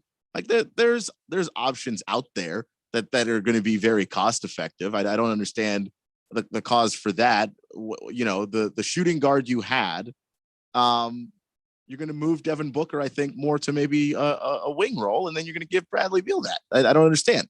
Get the guys that score lots of points. Lacrosse guy wants to know if you're mad at him. No, I'm not. I'm not mad at you, lacrosse guy. Do you know why? No. And then lacrosse guy should be mad at you. He says he gave you the wrong day for lacrosse. So that means you didn't even try to watch. No, I did. I was in the studio on Saturday morning. I put up the lacrosse that was on the ESPN. He said it wasn't on that day. Then I don't know if they had a replay or what. I was watching lacrosse in here. It was the Scorch. I don't know the teams because there's no cities attached to them. They're just teams. And I don't know any of the people involved. One team was in red. The other team was in white. Well, now in this case, Randy and I are mad at both you and lacrosse guy. Why are you mad at us? I don't know. Just no. Okay. Felt like I had to balance that out. Bringing up lacrosse on our show. No, I'm not okay with that. I like lacrosse. I feel like just being mad at something, Randy. Just I just don't like. I don't know anybody, so I have no attachment to it. And I was like, well, what cities do these teams represent? Oh, no cities. Huh. Interesting. So I had no way to get attached to any of it. It was fun, though, what I saw. I want to see people beaten with sticks. That's all I want. Bruno Baller says, what helps is they'll have a complete training camp and preseason games to work things out instead of this being one of those in-season trades. Yeah, I told you guys last year when here comes Kevin Durant, I said, this is not going to be our year. If Kevin Durant's impact is going to make it our year, it'll be next year. And now we just piled on more to next year. So I'm excited. Again, I don't want to get ahead of myself. Yeah, I don't want to get crazy on this because, I mean, I kind of want to, Randy. You know what I'm saying? I kind of want to. Is there? I mean, it's exciting that this move took place. It's exciting to see an owner that's willing to spend money and talk championships. It's a bit disheartening that the words Isaiah Thomas have come into play. Mm-hmm. That scares me. But I from what I understand, Matt Ishbia is close with Isaiah Thomas. They've done business dealings together. He is an advisor to Matt Ishbia. Who knows? I mean, Isaiah Thomas could still be a part of this franchise somewhere down the road. Ayton's Army says, pretty crazy how the tables have turned with Ayton. No chance he gets traded now this offseason. His trade value just not there. By the way, Ayton's Army, about the name. Are you you married to that, are you? Yeah, I don't know. I don't think we do a whole lot of name changing. Is there an here. army anymore? Well, that's a good point. It's a one-man army, it seems like. Yeah. Well, first off, are you going to let Baker's cocky hens out of No. No. Baker Mayfield is like legitimately just an awful quarterback. No, that one makes me laugh. This one makes me sad. It hurt. It's too close to home. Ayton's Army. So I'll leave that up to you, Ayton's Army. Quiet Cannon says, now the Phoenix Suns have 3 good scoring players. They should use DA to trade for depth and role players. I agree. And also to try to save a little money, right? Big George says, Suns haters like Donnie on Twitter are going to hate on whatever the Suns do. The reincarnated body of Wilt Chamberlain in his prime and Michael Jordan could join the Suns, and those haters would still say the Suns suck. I choose to embrace the optimism, and I'm going to enjoy the ride this season with the Suns. Matt Ishbia is the man. Yeah, we hope you're right on that last part, but I'm with you on the rest of it. It is true. Donnie was just holding court and Fish Tank was whooping his ass on Twitter. I saw that and I thought, I better stay out of that one. No, it was one of those. Choro was in there. Everybody was. Do I insert myself into this? Actually, no. Fish Tank has it handled. Everybody was fighting on Donnie. Donnie was just. You ever watch What We Do in the Shadows about the vampires? And one of them is an energy vampire. And he just gets on the internet and he starts trolling like Donnie does, but he has like 10 laptops out and he's like, because he was an energy vampire, just sucking the energy out of everybody. I need to watch that show. That's Donnie. Blissful Hayes says Isaiah Thomas may have to play point guard for the Suns at this point. I think he's like 83 years old. I don't think it's going to happen. Booze and Raider says, Randy. Yes. Give me a double. He also says Bradley Beal is a good addition. However, there's nothing to follow behind your starters to be able to get you through the tough runs when you need some resting. Right now. Yeah. Without knowing what the rest of this roster looks like, because there are some quality free agents out there that you don't have to break the bank to get. But without knowing who they go and acquire, it's hard to say what this roster can and can't do. Before we go to a break, Sun Devil Raul says, does Lacrosse Guy know of the pro lacrosse team that used to play in the Glendale Arena? You know, where the Coyotes used to call home. He goes, and I know you guys don't. You're right. Wow. You could have given us a chance to Google it, but now we're not even going to bother. If Lacrosse Guy has gotten out of his car and went into his house, you're not getting the answer, Sun Devil Raul. That's just the way it is. It's a Daily Blender here on 1580, The Fanatic. And paid for by OpenShar Concepts. Attention firefighters, members of the military, and airport workers. For decades, first responders and firefighters at military bases and airports used a chemical-based foam to fight fires. Studies have shown the chemicals used to make aqueous film-forming foam, or AFFF, are highly toxic to humans and have been associated with several types of cancer. If you or someone you know was exposed to AFFF and were diagnosed with any of these cancers, including kidney, bladder, prostate, pancreatic, lymphoma, leukemia, testicular, and neuroendocrine, then you should call us immediately because you may be entitled to significant cash compensation. Call us at 800-847-4961. Our experienced attorneys will fight to get you the compensation you deserve, and you pay nothing unless we get a recovery in your favor. Time is limited to file the claim, so call us now, 800-847-4961. Operators are standing by 24/7, so don't wait. 800-847-4961. That's 800-847-4961. Again, 800-847-4961. The roar of our engines, the pump of our heartbeats, the pedal to our metal. The sparks that ignite us, the pistons that push us, the passions that drive us. From the feelings that move us to the places that pull us on the roads that unite us. With nearly 6,000 stores and over 17,000 auto care centers, Napa has America's largest network of parts and care, here to keep you firing on all cylinders. Next up, straight talk from Doug. Ever notice that saying no offense is offensive? Like, no offense, but you're overpaying for your wireless. See? Offensive. That's the Straight Talk talking. Get unlimited plans as low as $35 a month from Straight Talk on America's most reliable 5G network. Available at Walmart and Walmart.com. On the $35 plan, first 10 gigabytes data at high speed, then 2G speeds. Refer to the latest terms at straighttalk.com. Based on most first place rankings, Root Metrics, second half 2022 assessments of 125 metros. Experiences vary, not an endorsement. Hello, everyone. Desert Equity Lending is back again with a mortgage product that we have all been waiting for. We are excited to offer once again the no document loan that we all remember from years ago. That's right. It's a true no document loan. Remember when stated income loans were available? They were the most popular mortgages available for self-employed, as well as for those borrowers that couldn't quite show enough income to qualify using regular underwriting guidelines. This new no doc loan is changing the way people get approved for a mortgage. Listen to this. No income, no problem. No tax returns, no problem. It doesn't take perfect credit to qualify either. If you have a good down payment and decent credit, you need to call now. These mortgages are being approved for primary residence as well as a second home. We are doing it the old-fashioned way. We use common sense underwriting to approve what other banks walk away from. Call 602-509-3000 to talk with a real person that can get you answers in hours, not days. That's 602-509-3000. Make the call. You will be glad you did. Desert Equity Lending. Desert Equity Lending, MB 0906989, NMLS 1733369. Conditions and restrictions apply. I'm here to tell you about a technological shocker. Believe it or not, you can listen to us on your smart speaker. That's shocking. Wow. What a world we live in. All you have to do is say, listen to 1580 The Fanatic.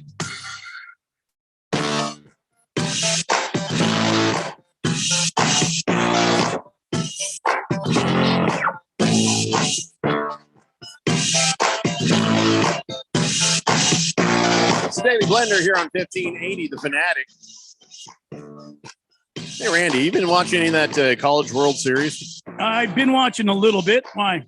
I happened to be on one of the TVs here in the studio, and they got this umpire cam that's actually pretty cool. Yeah. Well, I mean, why don't we have that in Major League Baseball? Oh, are you kidding me? Why don't they have that? I mean, these days cameras are very lightweight. You put it in the umpire, you see what the umpire sees. Is that why they won't allow it? Because Probably. the umpires union is like, no, you'll see how bad we are at our jobs. Yeah, I think they already see how bad they are. I love that shot, though. I mean, God, that's an awesome shot. You see the pitch coming, and you see, man, and it changes your perspective on what a fast pitch really is. Oh, yeah. You're like, holy crap, that thing's coming in here hot. And I just think it's an amazing, you don't have to have it on all the time, but, show it now and then, or show it, when somebody gets a hit or whatever. I wish they had that in Major League Baseball. Yeah, I wish they did too, but there's a lot of things I wish they had in Major League Baseball that they don't have. But it is what it is. Lots of nets. Watching the college game, though, it's a lot of fun to watch. Yeah. I mean, that's just like the raw, passion of baseball out there. Those guys winning for college and winning for their brothers. Yeah. No, it's it is a lot of fun to watch. And as I told you guys earlier, we will have the College World Series Championships games here on 1580 Fanatic this coming weekend. Yeah. So Saturday, Sunday, and maybe next Monday. I did send I sent Radio Ron an email saying, hey, this is what's happening, just so you know. He's like, all right, well, that's cool. And I said, I'd like, okay, we don't have to be doing a show that day if it happens. And then I looked at the timing on it, and I'm sorry, because I'm a good Boy Scout.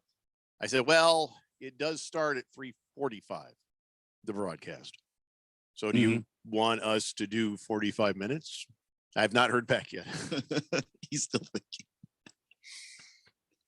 He's probably laughing and thinking, passing his phone around to his friends over there in California. Look at this. We'll probably have to do 45 minutes. Oh, man. Maybe. I cannot imagine having to drive out here for 45 minutes of work. I know, man. I know. I'm just saying. It's possible. It's possible. He's getting his pound of flesh for all the times we gloated about not having to work during the NCAA. We brought it on ourselves. That's true.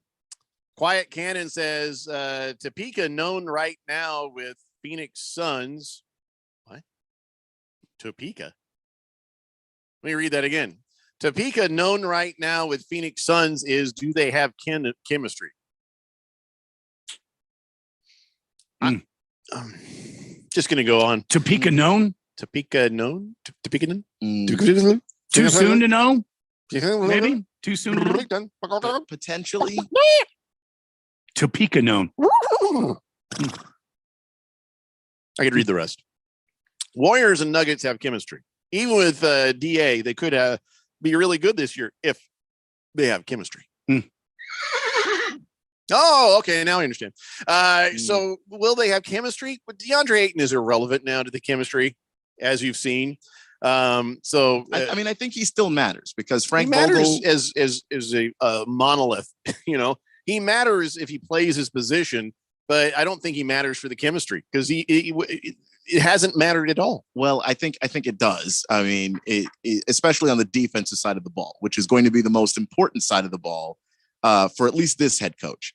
And defense in the NBA, it involves a lot of communication and knowing your responsibilities and knowing which players you can go under screens against and which players you're going to have to call switches against and things like that. Like you're going to have to be able to do that. And if you don't have that chemistry on the defensive side of the ball, you could screw a lot of things up.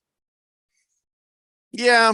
I mean, you got to play your position, and DeAndre Ayton, they gave up on him in the middle of games. You could tell when he was being weak and they would get him the ball, he was failing. And then you're like, all right, well, he doesn't matter anymore to our, at least our chemistry. And I know I'm talking offense. You're talking defense.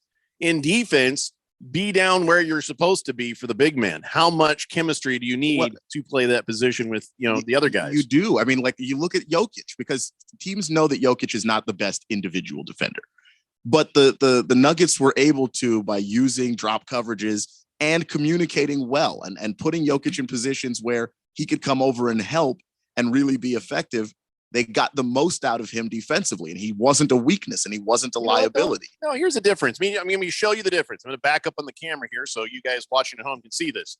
Here's the difference between DeAndre Ayton doing defense and Jokic doing defense. Now, as you said, his specialty was in the communication and being able to help. I'll give you that. But here's how the defense looked. Here's DeAndre Ayton playing defense. Okay. Here's Jokic playing defense. That simple.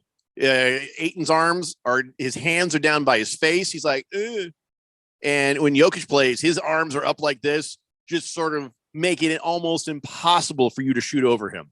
Yeah, people can, but it's not a very common thing. You're shooting over in a mid-range jumper over Jokic. DeAndre Ayton down here. So but you want Ayton to play better defense. It's not chemistry. It's get your goddamn hands up. It's both. You can't. This is a stick up. I don't care if your hands are up if you're not where you're supposed to be, and that's going to be a lot of, hey, we switched. Can you guard that you've now switched onto? Well, if you don't communicate that, you can't get help. So that's a lot of it. And I think when we're Monty both right. had DeAndre engaged and his arms were up, he was a fantastic He defender. never had his elbows. When the year they went to the finals. Did his arms? Yes. I remember the alley. It was very hard to score on that year. Randy, I think we're both right, but who do you say is more right? Me, right? I'm more right than Keon on this. I invoke my right not to say. That means you're the most wrong, just so you know. All right. Fine. 888-368-1580. Whistling Gerbil says, I'm trying, guys. Geez, get off my back. Trying, guys, get off my back. Whistling Gerbil is trying to tell everybody he's DeAndre Ayton, I think. Okay. He identifies as DeAndre Ayton. You're not trying if you're DeAndre Ayton. You are succeeding more at us being convinced you're DeAndre Ayton than DeAndre Ayton convincing us that he's playing to his full ability. I'll give you that. Sun Devil Raul says, what is so good about college over MLB, Randy? Like what? Do you want the MLB use of aluminum bats too? Well, what's so good about it is there's a whole different passion for the game. MLB, these guys are going out there. They're going to work. Some of these guys play the game to their fullest potential. Some of these guys are out there making a living. Some of these guys are out there and they're, and they're just kind of journeymen. They're just got their lunch pails and they're going to work every day. Where college baseball, it's like their hair's on fire all the time. These guys are having fun on the bench. These guys they've got brothers on the team that they've come up with. And Major League Baseball, it's more of a business. Where college baseball, it's more fun. And I'll accent Randy's point by what we just saw on the TV. There was a LSU player went sliding into third. He beat the throw and got up and was flexing. Mm-hmm. I can't remember the last time I ever saw that in the Major League Baseball game. And secondly, it's the bottom of the third. Like, this isn't like game on the line stuff yet, but they're all fired up to play. That's the fun of it. And remember, go ahead, Randy. I was just going to say, you see a guy hit a home run, in a critical situation in the game. The entire bench, all of his teammates meet him at home plate. You know what I mean? Yeah. It could be a walk-off, but not generally. I mean, it could be just a meaningful home run in a game, and you'll see the whole bench empty and go out and meet him at home plate. I mean, that's the differences. Those nuances are the difference between collegiate baseball and professional baseball. Right. And remember, when a player slides into third and he feels a juicy turd, diarrhea. That is no truer words have been spoken. That is true. I don't remember the rest of that song though. How does that song go? I think that was the best line though. That might have been the best line of that song. I can't believe that's from an actual song. No, I am. That's a real thing. Yeah, it's a real thing. I mean, I don't think it charted, but Sun Devil Raul is still waiting for an answer, and he says, "Listen, I wasn't really asking for information. I know the answer. I was on the TV crew for a lot of those lacrosse games. I was just asking for conversation." He says JFC. Now, JFC, the name of the team, or is that some abbreviation of you cussing us out? That's an abbreviation of him cussing us out. Oh, I get it. Jesus. All right, got the rest. Got it. I'm sorry, Sun Devil Raul. I guess lacrosse guy has gone on to dinner or something. I don't know. So why don't you look it up? Now I'm. What was the question? He just wants to know who the pro lacrosse team was that used to play in Glendale Arena. I think he just wanted to know if lacrosse guy knew it. I'm sure Arizona lacrosse Sting guy did. Arizona Sting. Arizona Gordon Sumners. Arizona Sting. That's what I said. 888-368-1580. Keon, I don't think you got to keep typing. I think Randy just confirmed. Arizona Sting. Yeah, all right. Well, thank you, Randy. You just did that. Kean Kenton says the umpire cam is available for stream on the ESPN Plus. And he said, what special level of service are you on there, Jeffrey? Well, here it's just the TV, but I do have ESPN Plus because I got the Disney and Hulu hookup. So Arizona Sting. Thank you, Randy. Baker Scocker Hinge. Good question. Good point. Follow that bouncing ball because everybody's wondering what is the future of Draymond Green. I think Draymond Green is going to lose money for declining his player option. His player option, he was going to get $27.6 million. He says, no, I think I can do better. I don't think anybody's going to offer him more money than that. And now that he's declined that at the end of everything, the Warriors can swoop in and say, hey, man, you should have taken the option. Now we want you for $12 million. I don't know. I mean, what is the amount you'd pay Draymond Green? I mean, probably somewhere around 15, 16. I'd give him $16 an hour. No, he's still incredibly valuable. After a 90-day probation. Just yeah. Not as a $20 million a year player. Now, could somebody still offer him that money? Yeah, but it would be a very bad basketball team that doesn't have a real chance of winning. So does Draymond want to keep winning, or is Draymond just going to collect his last paycheck and ride off into the sunset? He got bad advice from somebody. He should have collected a $27.6 million and been a factor to a team that does enjoy his presence. I don't see no Baker's cocky hens. I do not see the Suns coming in, but I understand your connections. He says Draymond Green is a Michigan State guy. Ishbia is a Michigan State guy.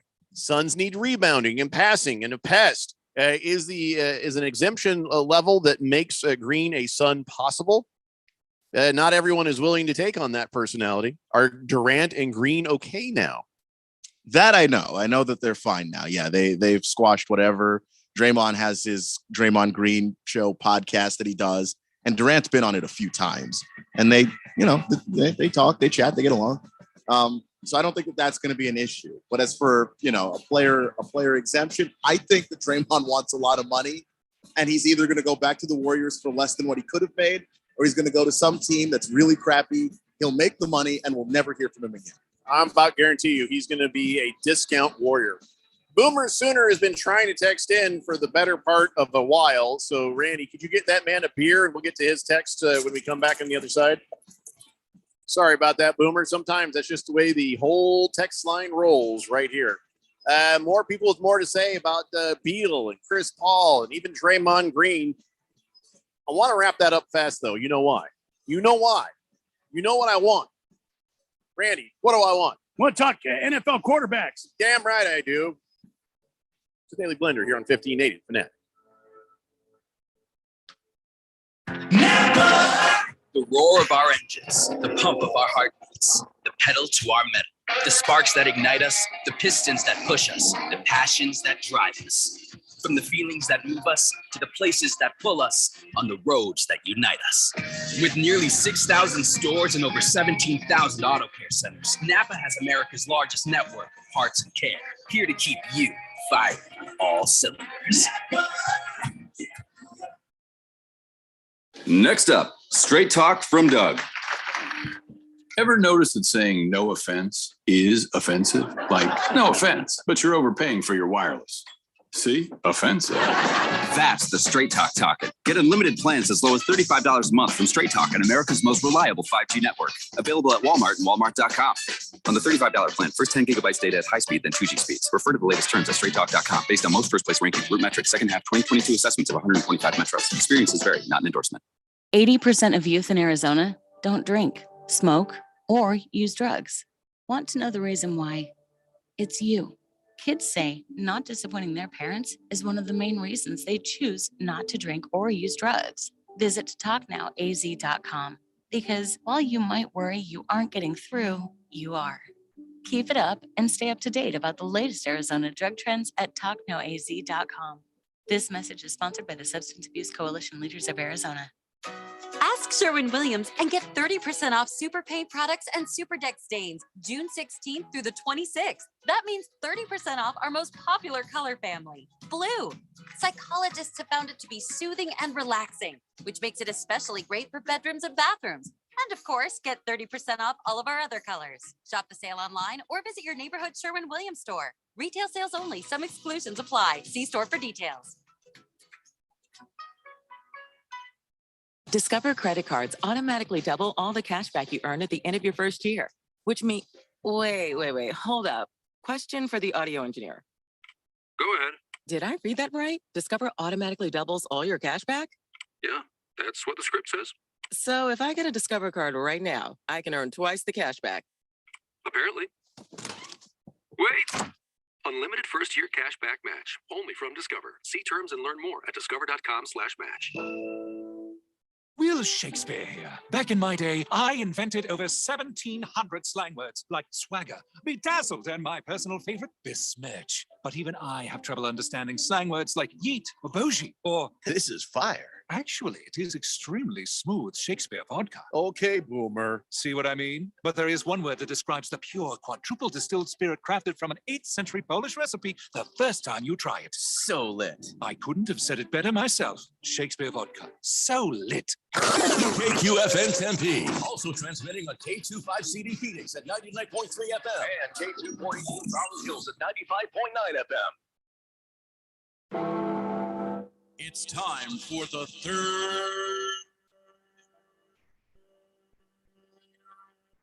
hour. People settle down because it's time. For what? Showtime. When does it start? Right now. 3, 2, 1. Let's get on with the show. Let's do it.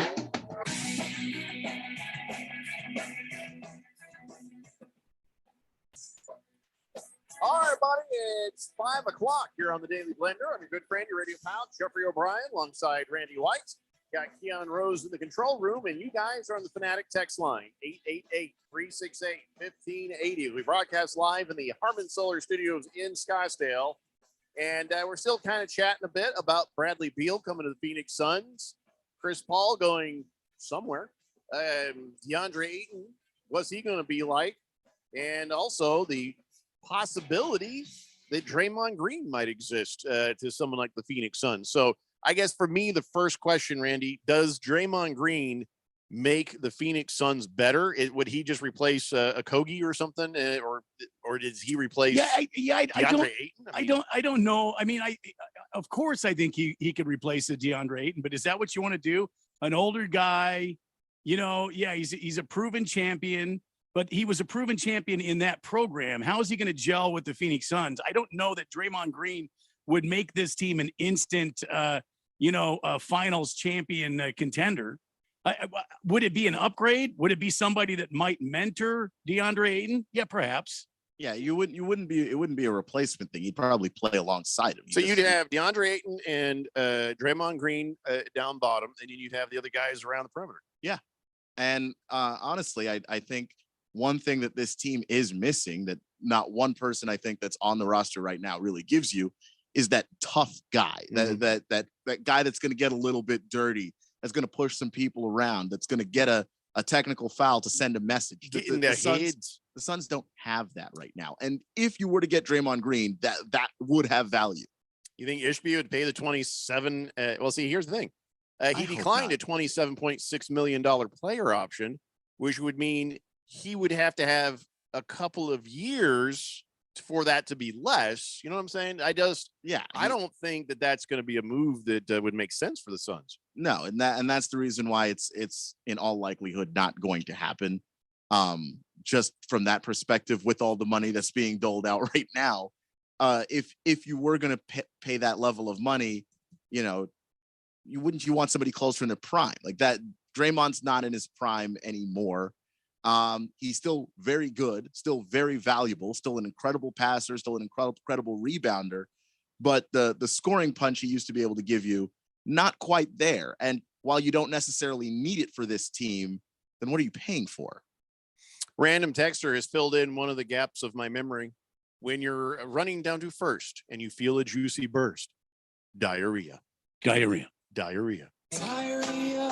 So what's the one for second base? Is there? I don't remember the one for second base. Wow. It's been a long time since I've been 8 years old. Coom says, I'd rather watch the Little League World Series than ever watch Lacrosse League. But yeah, how do you know? Have you tried it? Have you tried it, Coom? Have you tried it? Coom. Yeah, that's his name. Coom? Yeah, we don't know what it means. I looked it up. Didn't seem like there's anything filthy. Coom. Yeah, I don't know. There's a Jewish term that's coom. He would rather watch the Little League World Series than watch the Lacrosse League. Yeah. I mean, okay. I'm not gonna get. I mean, so would I. But does that? I don't How understand. much lacrosse have you watched? I'm not a big lacrosse guy. I know, but have you watched any? I've watched some. Yeah. But the problem is that I don't like. It's not that I don't like the game. I don't understand it.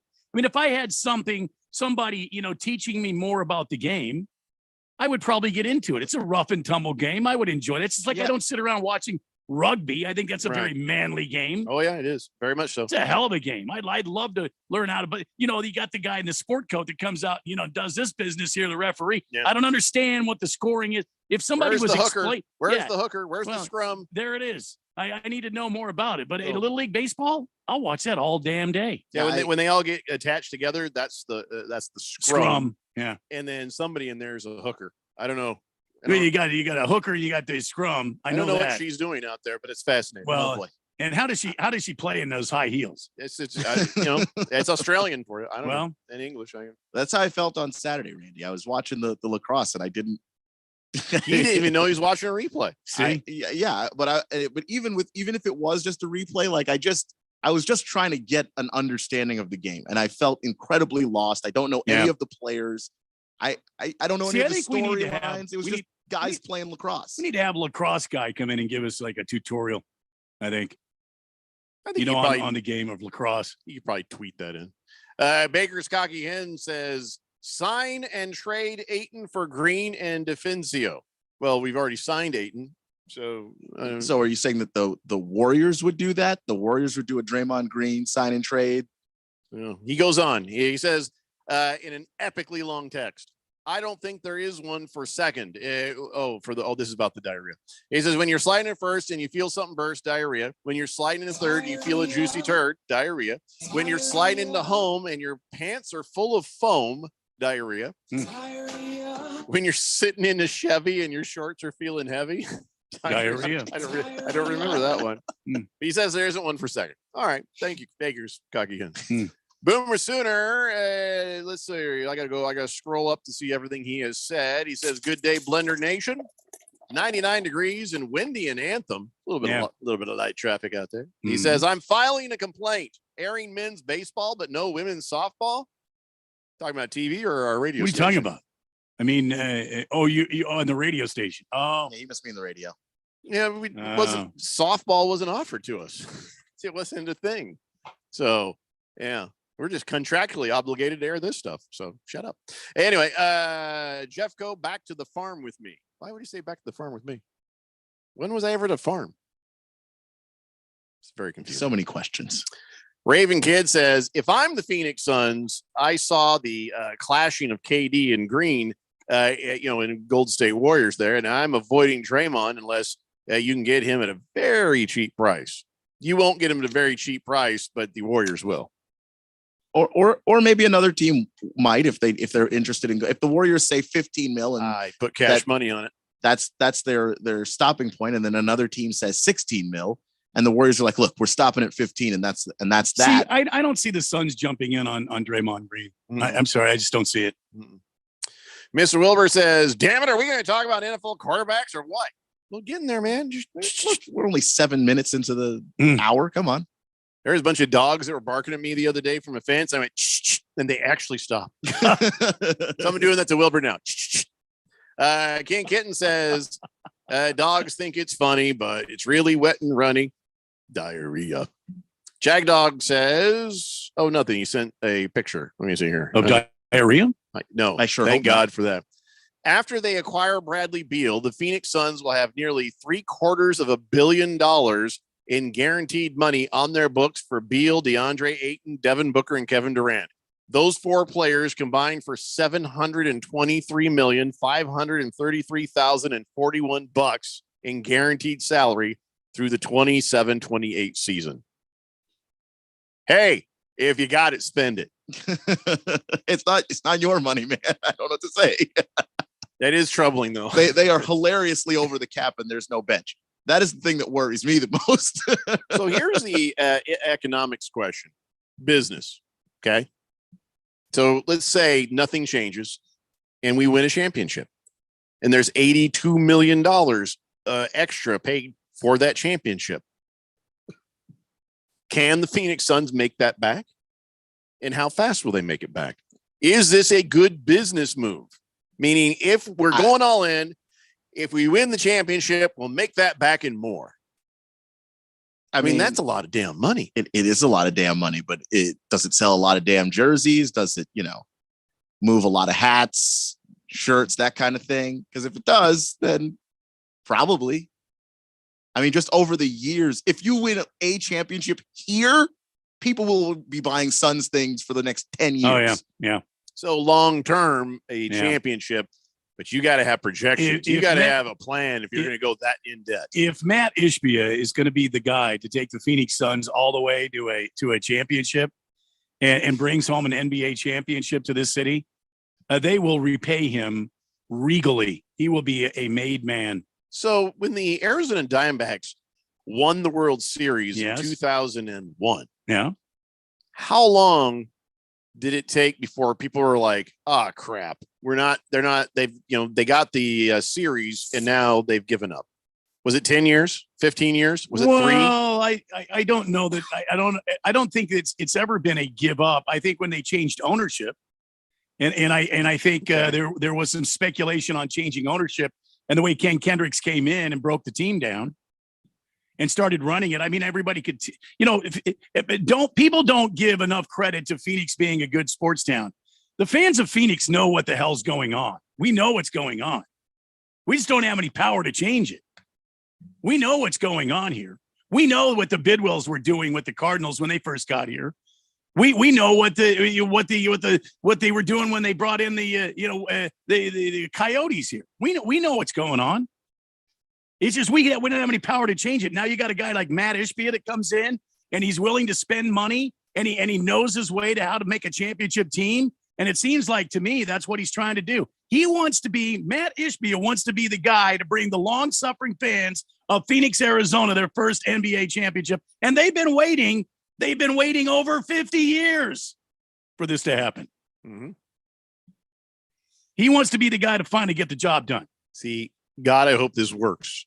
Not just because I'm a Phoenix Suns fan, but also because I've seen this before.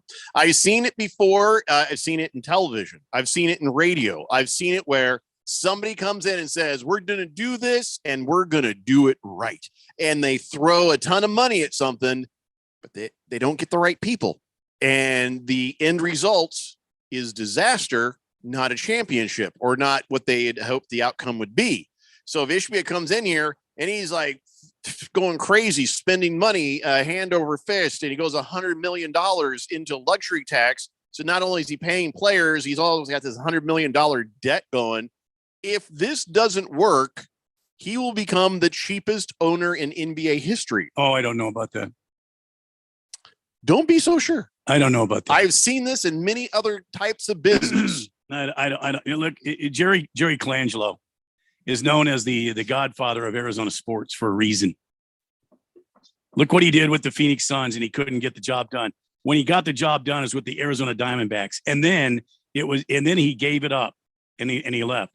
If somebody can do the same thing with the Phoenix Suns, Matt Ishbia, he goes right up there on the Mount Everest, or the what is it, the faces of the great sports people of Arizona are, where their faces are. But if he can't get it done, he's going to get it done. If he can't get it done, paying this kind of money in the next year or two, I think then the next move for someone like him is pull back. I think it might be a while before he starts to spend that money again. I think he sees it as a glass ceiling, and once he breaks through it, more championships will come.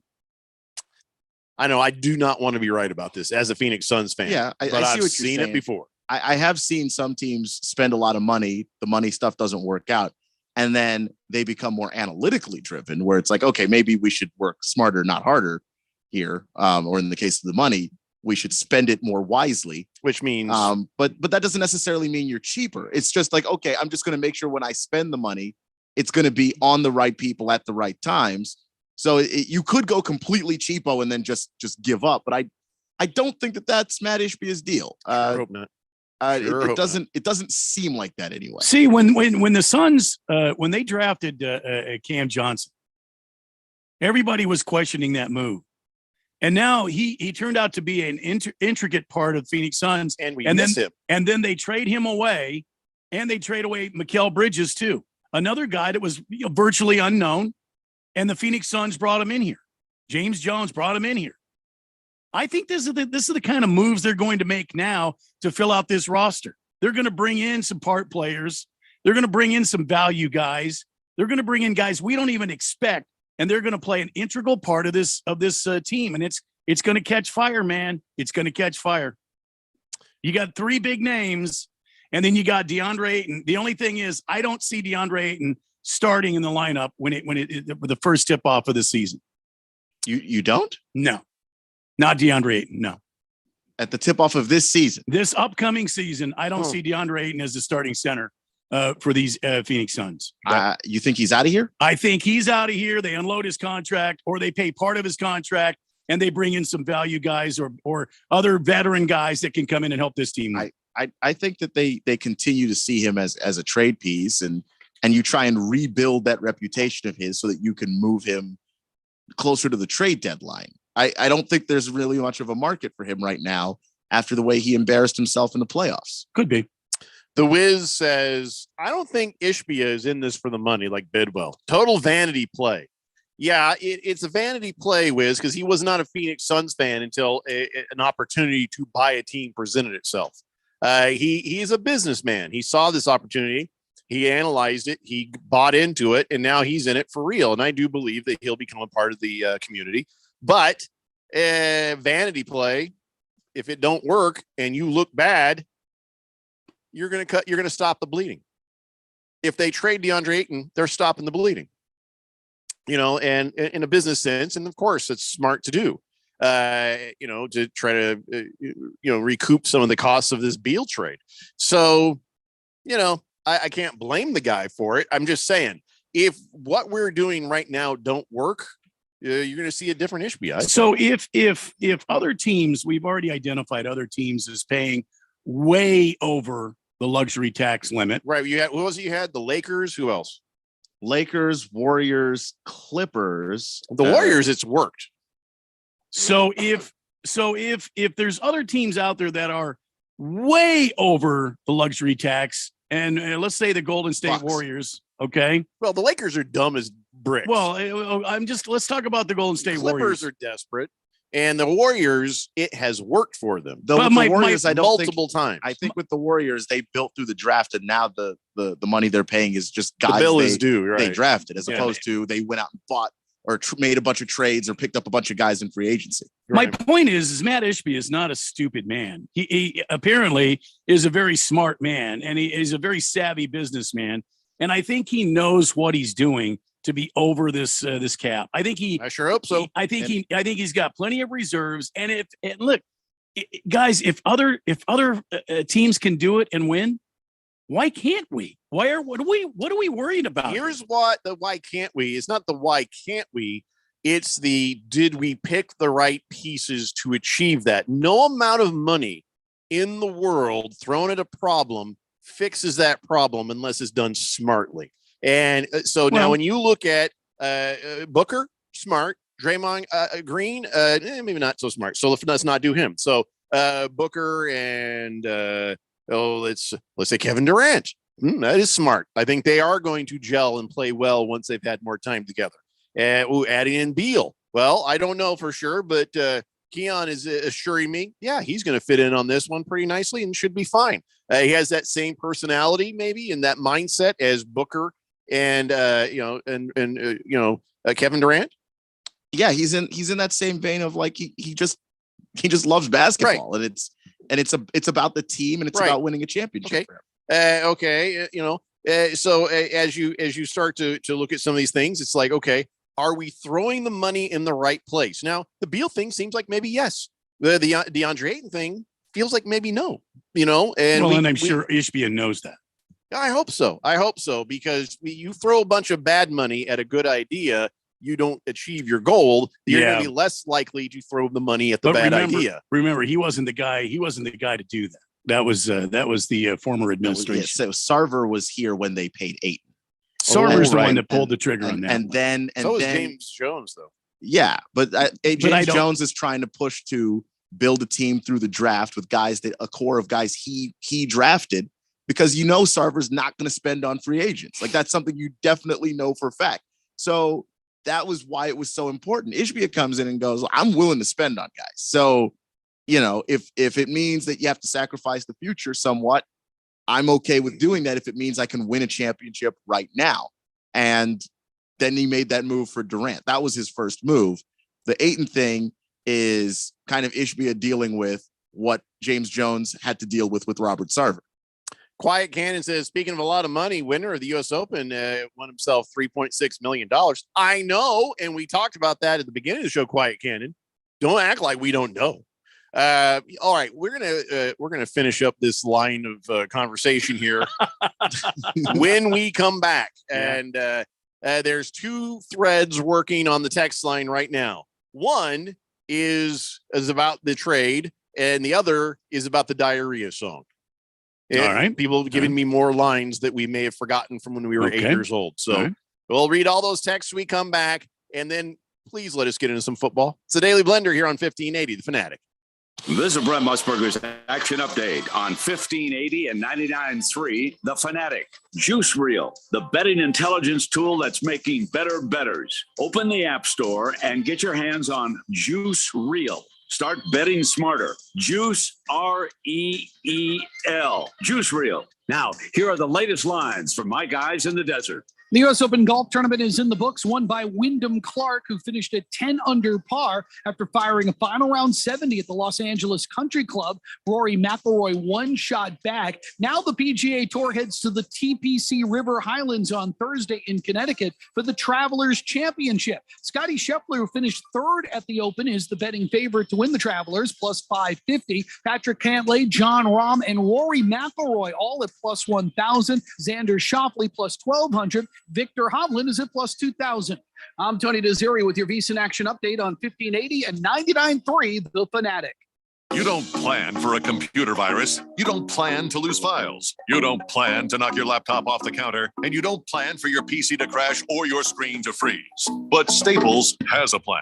A plan for unlimited virus protection. A plan for help when you need it 24/7. Staples Total Support Plans are your tech plans for the unplanned, starting as low as $199.99. And although you didn't plan for this, right now at Staples, you can also get $250 off select computers. N729 in-store only. See associate for details. Ad paid for by OpenShar Concepts. Attention firefighters, members of the military, and airport workers. For decades, first responders and firefighters at military bases and airports used a chemical-based foam to fight fires. Studies have shown that chemicals used to make aqueous film-forming foam, or AFFF, are highly toxic to humans and have been associated with several types of cancer. If you or someone you know was exposed to AFFF and were diagnosed with any of these cancers, including kidney, bladder, prostate, pancreatic, lymphoma, leukemia, testicular, and neuroendocrine, then you should call us immediately because you may be entitled to significant cash compensation. Call us at 800-847-4961.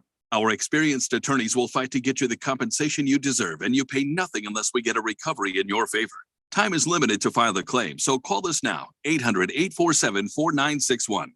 Operators are standing by 24/7, so don't wait. 800-847-4961. That's 800-847-4961. Again, 800-847-4961. Would you like to access some of the equity in your home without refinancing? No reason to refinance and lose that great low rate that you have on your current mortgage. Desert Equity Lending can get you the home equity line of credit you've been looking for. It's fast, it's easy, and it may not even require tax returns. That's right. We can use bank statements to qualify you. Most banks require at least 2 years of tax returns and many other supporting documents. When the big banks say no, we say yes. You can have your home equity line in as little as 15 days. We have a simplified process that helps get you a home equity line of credit in half the time using half the documentation that the big banks require. It's never been easier. Call now, 602-509-3000. That's 602-509-3000. Find out just how easy it is to get a home equity line of credit without jumping through all the hoops at a big bank. Call Desert Equity Lending at 602-509-3000. 602-509-3000. Desert Equity Lending MV 0906989 NMLS number NMLS 1733669. Conditions and restrictions apply. There's a storm coming, crackling with lightning, pounding with thunder. A storm that crosses all borders and oceans. This is the NFL. Coming this fall, experience all the regular season games, playoffs, and the ultimate prize. Super Bowl 58, live from Las Vegas. The NFL returns to 1580 and 99.3 The Fanatic, your exclusive home for the NFL and Super Bowl 58.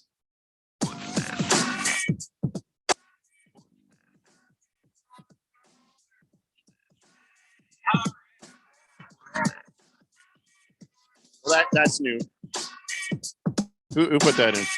Randy, did you put a bunch of music in? I didn't know about Yes, it. probably. Yeah, probably. Yeah, Oh, you denied it earlier, but I'm pretty sure that's you. probably. What was that one? Like it. Power Man 5000. Oh, player see, remix. That's a lot better than Power Man 4000. Yeah. I appreciate that. Well, it's 1,000 more. Yeah, well, I know, Randy. I Yeah. know what it is, Randy. Thank you, Boomer. 1,000 more megawatts. Thank you, Boomer. Man. Let's clean up this text line mess so we can move on, please. Number one Rattlers fan says, we won 5 games in a row and we're playing at our best. Are any of you guys going to be there this Saturday? No. No. For I don't know. Wherever it is. I don't know. Probably not. what is he talking about? I think he's talking about the Arizona Rattlers. Because he's number one Nah. Rattlers fan. That's all he talks about mostly. Yeah, no, I'm sorry. I won't be there. Yeah, I'm gonna miss that one. This weekend? Yeah. Wait, let me check. No. No. I got to work on a vehicle this weekend. I've been putting off working on my project car for way too long. Whistling Gerbil says, when you're sliding in a 2 and you feel a juicy poo. Ooh, that checks out. Diarrhea. That checks out. That could be it. Did you make that up, or is that actually it? I didn't want to look up the lyrics to Diarrhea, but I might just do that. I'm afraid what I might get back. Beer Bob says, good afternoon, guys. Hope everybody had a happy Father's Day. How was your Father's Day, Randy? Oh, I had a great Father's Day. My daughter and her husband took me out to ice cold beer and cheeseburgers. Nice. And let's see, my granddaughter was here and she gave me some nice cards. I got this shirt that says, I never thought I'd become a grumpy old man, but look at me now. I'm killing it. That's true. Miss Kim gave me some cool headphones for my phone. Yeah, I mean, I got calls from all over the United States, all my offspring that are traveling around. Randy has many Yeah. Well, many children. Yes. Yes. And even more grandchildren. So Many. Yeah. Many. How about you, Jeffco? How was your Father's Day weekend? Oh, I had a nice time with my kids and you know, we were trying to go to a nice place for breakfast, but then we got up. They lied to us on the phone. My wife, she's like, hey, how long is the wait? Oh, just about 10 minutes, maybe 15 tops. Come on down. Okay. Can we put our name on a list? No. Okay.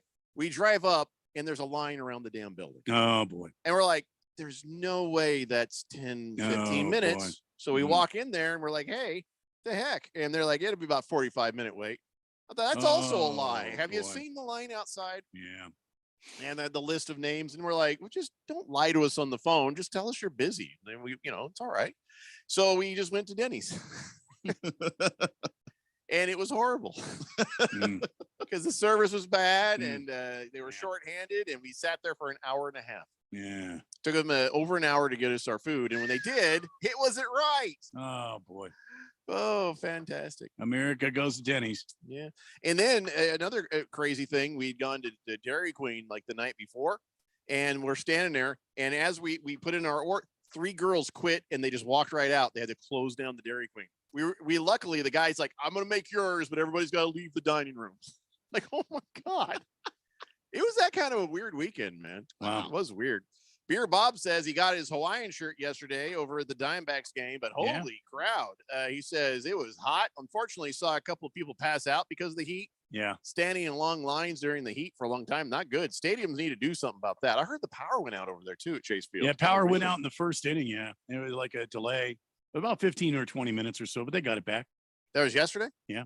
Father's Day? Wow. I was thinking about going over there for 4th of July festivities, but now that I know that the power might go out, I don't know. Random texter says, when you're rounding second and you need a disinfectant, diarrhea. That's a nice dad version of that, isn't it? Maybe. Bruno Baller says, Jerry Jones purchased the Dallas Cowboys in the late 80s, and by the mid 90s, the Cowboys had won 3 Super Bowl. But then again, they haven't won one since. Oh yeah, he built that empire, and he's just cruising on the money now, isn't he? It's not like he's not. He is trying to get there, though, isn't he? He just doesn't know what he's doing. Yeah, no, it's because Jimmy helped him get those Super Bowls, and then Jerry wanted the credit, and so he gave Jimmy the axe, and he hasn't been back. It's not a situation where we're at with Matt Ishbia. Good point. Jimmy Johnson is responsible for those more than Jerry Jones. Jerry Jones will spend money. Problem is, you don't know what he's doing. He's a clown when it comes to the position of GM. And then Jimmy Johnson, he's entering the Miami Hurricanes Ring of Honor. Just kind of looking at the Cowboys. He's won you how many Super Bowls? Just saying. Only 3. Just, Jerry Jones last year, he's like, I get to make that decision. Okay. What's the beef between those two? I don't even remember what their beef is. Specifically that. Jerry wanted the credit for the Super Bowls, and he gets some, but he doesn't get all of the credit. And Jerry, that's what he wanted. And it's Jimmy didn't. Team effort. And Jimmy's like, no, I built the damn thing and I coached the damn thing. So guess what? I should have the credit for it. And 2/3 at least. One person paid for the damn thing. The other one coached and GM'd the damn thing. How's that? Can they just say, you get 1/3, I take 2/3? That don't sound like Jerry Jones. Doesn't sound like Jerry. Jerry's like, no, I own the team. I want the credit. That's the buck kind of stopped there. So Jimmy's like, cool. And they really haven't been on good terms since. Jerry Jones is a small man. Blissful Hayes says Spider Zombie is the singer in Power Man 5000. He's Rob Zombie's brother. It's a great band. I did enjoy that song. Baker's Cocky Hen says, when you're running for a double, oh boy, and realize you're in Lamar Jackson kind of trouble. It's a little wordy, but I'll allow it. No, it works. It checks out. That is good. That nicely done. When you're running for a double and you realize you're in Lamar Jackson kind of trouble, diarrhea. Random texture says, speaking of diarrhea, can we just not anymore? He says, I think that's how the Cardinals are going to play this year. Hey, listen, Chiefs fan, you got nothing to say right now. You got a Super Bowl ring, and that just makes you seem petty. Seems petty, random texture. I'm going to stick up for my friend Randy White. I just, you know what? It's okay. It's all right. Bring it on. They are going to play so bad, though. Well, it's okay. Bring it on. I expect it. Heavy Metal Maniac says, beer sales on Father's Day was really good at the ballpark. I love the delay because I got to sell more beer and I made lots of money. Father's Day. Nice. Oh, I bet a lot of people were very hot and they wanted nothing more than ice cold beer, too. But still, not optimal when you're killing people. Nondescript says, we sang trying to get to second and I'm feeling like I'm pregnant. Diarrhea. That doesn't make any sense. No. Yeah. Random texture says, Jeffrey, I was just trying to lead in the football. Thank you. Oh, I see what you were doing. And you did a crappy job of it. Because the diarrhea. Okay, fine. Oh, did I really get a whistle? Oh. Is that 2 minutes for me? Did I just walk away? That's a warning for you. Okay. I think it's going to be awkward. The NFL still trying to figure out where Hard Knocks is going to be. I thought they could just tell you, we're showing up. You have no choice. They can, but there's only a handful of teams that are on that list, and they've all said no.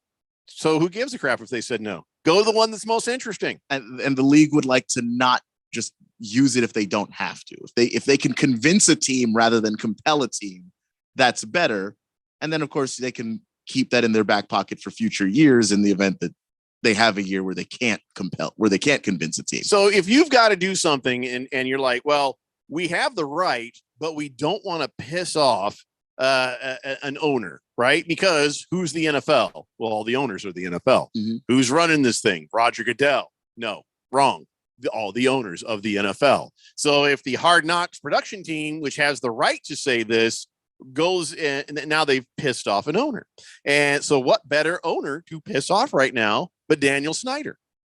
Because what's he going to do? He's in the middle of something. Josh Harris shows up. He's going to be like, crap. Well, okay. There's, you know what I'm saying? Yeah. That is the most wise thing to do if nobody else wants this, is just impose that on the Washington Commandos. I agree. One last indignity. Ron Rivera would hate it. But that's who cares? If you have the ability to do it. I just think that they're doing the diplomatic thing and trying to figure out who they can convince first. Diplomacy is not working. They're going to have to. Now, I think the best one would be the Jets, because see how Aaron Rodgers does, and you got a good team there. You got a good defense. See how Aaron Rodgers does. Does he make the difference? Does he not make the difference? Lots of drama there. But if, you're just too much of a wuss to impose your will, well, then, the easy target is the Commandos. That's true. Simple as that. Who do you want to see in the Hard Knocks, Randy? I'd like to see the Dallas Cowboys Hard Knocks. I don't think they're low enough on that totem pole. I want to see the Cowboys. They've on already Hard done Knocks. it. Yeah, they have. And I don't know. It wasn't interesting the last time. It's like MTV Cribs NFL Owners Edition, though. They were back there, but all you were doing is going, my God, look at this facility. They're trying to do the stories on the Hard Knock level, but you're just like, gold-plated, barbells? Wow. They actually, the Cowboys one, they had this drone shot that went through the whole practice facility and everything. It was a pretty cool thing, but as far as from a football perspective, it wasn't interesting because it was so much more about, isn't Jerry Jones a fascinating guy? Isn't this building he built very, very fancy? Well, it's different now. It's different now. How is it different? It was like 3 years ago. It's different now. You just want to humiliate them. Damn right I do. So Heavy Metal Maniac says not all the electricity went out. Part of the lights, they didn't get warm in the ballpark though. Oh, that's good to hear. By the way, Heavy Metal Maniacs, you're number 14, right? Because Beer Bob is asking. He says, I think maybe he served me. I think it's 14. And he says, can you text me that so it's saved in my phone? Did you ever opt in? I got to scroll up and see. I can't text you anything unless you opt in. So here's my advice. If you want me to text you back, I want you to type the word stop and then type the words resume. Then you will have opted in and I can type you that back. It's just legal stuff, man. NFL Blitzer says 6-0 backs. Hell yeah. Already? Jeez, that thing just started. I didn't even have a screen up for that. Yeah, I had. Let's see here. Oh, the Brewers. Oh, Lord have mercy. Yeah, 6-0, bottom of the first, and only 2 outs. So, oh no, we're pitching right now. Merrill Kelly. Merrill Kelly's having a good year. I mean, tell me if I'm wrong, Randy. Is Merrill? It seems like every time I've watched him, he's winning. Yeah, I mean, this is one of the bright spots for the Arizona Diamondbacks. Merrill Kelly, Zach Gallen, another bright spot for the Snakes. They've really got some starting pitching that's really helped them out. The biggest improvement for this team is hitting. I mean, they went for the last several years. They were abysmal at the plate, just terrible hitting at the plate. And now they've got some actual hitting going on. They're able to score runs, move runners around. They're playing good ball. Yeah, Beer Bob, you have to type resume in all caps. He's like, start, resume, abracadabra, Shazam. I can't type until you do that. Heavy Metal Maniac says, yes, I am number 14, but if I've sold anybody a beer from the third dimension, I have no idea. Because nobody said, you know what we need to do? Heavy Metal Maniacs needs to have a blender patch. You know what I mean? Yeah. I want to get him a cloth blender patch that he attaches. So then somebody buys it from him. They see the blender patch. They're like, ah, it's Heavy Metal Maniac. Give him a Fanatic hat. Oh, I don't know if he'd be allowed to wear that. I would give him one if he was allowed to wear it. So I've seen these guys. I think he could probably wear the Fanatic hat. I don't want to assume anything, but I don't think that they're that stringent. Well, if that'll work, I'll do it. Heavy Metal Maniac. Raven Kid says, as a fantasy owner of Zach Gallen, I'm loving this year for him. Let's see what Cy Young Award year continue. This is an odd way to start your sentence. As a fantasy owner, like he's sitting there with a Hugh Hefner robe and a pipe going, well, I own a fantasy football team that currently has Zach Gallen. Let me just say, he's done fantastic for the team this year. Yeah, because he's patting himself on the back for being such a fantastic and marvelous GM. Mr. Wilbur says Bears, Saints, Commandos, Jets. Those are the 4 teams eligible for the Hard Knocks. Bears? Mm-hmm. Well, I think the Bears would be kind of fun to see how Justin Fields does. You know, but I don't see them as bad. But you don't have to be bad to be on the Hard Knocks. Oh, yeah, you do. No, you don't. My Colts were on there. Cardinals were on there. Yeah, you do. The Rams were on there. Weren't they on there like the year before they won a Super Bowl? Like, you don't have to be bad to be on Hard Knocks. That's not how. And you guys had the in-season Hard Knocks. That's different. Yeah, we were bad. Heavy Metal Maniac says, unfortunately, I can't wear a patch or a hat. I got to stay in my uniform. All right, buddy. It was a good idea. Yeah. So you just go, ice cold blender here. Let's do that every now and then. You know, get your cold blender here. And then just see if anybody goes, hey, it's that guy right there. You try it. I mean, you won't do it. I won't do it. All right, we got to take a break. Well, geez, my gosh, look, this show is almost over. We barely started. Let's come back. We've got Big Georgia sports history, and I'll try to do a few more NFL type things. It's a Daily Blender here on 1580 The Fanatic. Research shows people ignore radio ads. While I want you to remember that Liberty Mutual customizes and saves you hundreds on home insurance, I know no one's listening, so I can say anything. I can even tell Jenny that I never stop thinking about us. Sometimes I almost call, but I only truly feel safe revealing this in the privacy of my nationally broadcast radio ad. Only pay for what you need at libertymutual.com. Savings may vary. Underwritten by Liberty Mutual Insurance Company and affiliates. Excludes Massachusetts. Liberty, liberty, liberty, liberty. When you run a business, you need to be in control. And while you can't control everything that happens in the world of business, you can definitely take control of your utility expenses with the help of Harmon Solar. Give them a call and see how your company can save up to 80% on that monthly electric bill with zero down and no payments for 12 months. Harmon Solar is a local family-owned company that uses top-of-the-line equipment. Call Harmon Solar, 800-281-3189. That's 800-281-3189. Or go to harmonsolar.com. This is Joan, enjoying some me time up on the rim. This is Simon and his friends paddling the Salt River. And this is Brad. Brad is, well, no one knows where Brad is. What they all have in common is that they went to azmbdnow.gov to quickly and easily renew their registration for 30 other services. So go to azmbdnow.gov and get more time to enjoy all the things you love. Sponsored by ADOT in partnership with the Arizona Broadcasters Association and this station. Ask Sherwin-Williams and get 30% off super paint products and super deck stains June 16th through the 26th. That means 30% off our most popular color family, blue. Psychologists have found it to be soothing and relaxing, which makes it especially great for bedrooms and bathrooms. And of course, get 30% off all of our other colors. Shop the sale online or visit your neighborhood Sherwin-Williams store. Retail sales only. Some exclusions apply. See store for details. Discover credit cards automatically double all the cash back you earn at the end of your first year, which means, wait, hold up. Question for the audio engineer. Go ahead. Did I read that right? Discover automatically doubles all your cash back? Yeah, that's what the script says. So if I get a Discover card right now, I can earn twice the cash back. Apparently. Wait. Unlimited first year cash back match only from Discover. See terms and learn more at discover.com/match.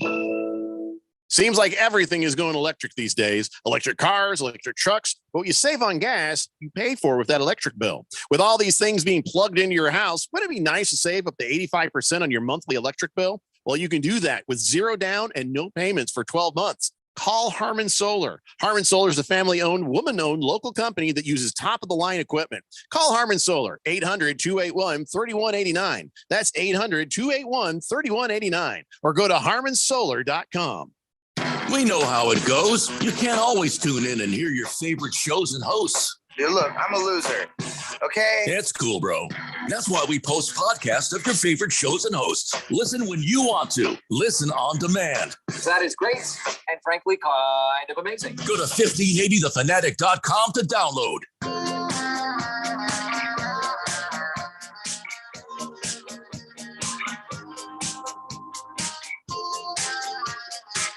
Daily Blender here on 1580 The Fanatic. Hey, Randy, do you know Seth Rogen?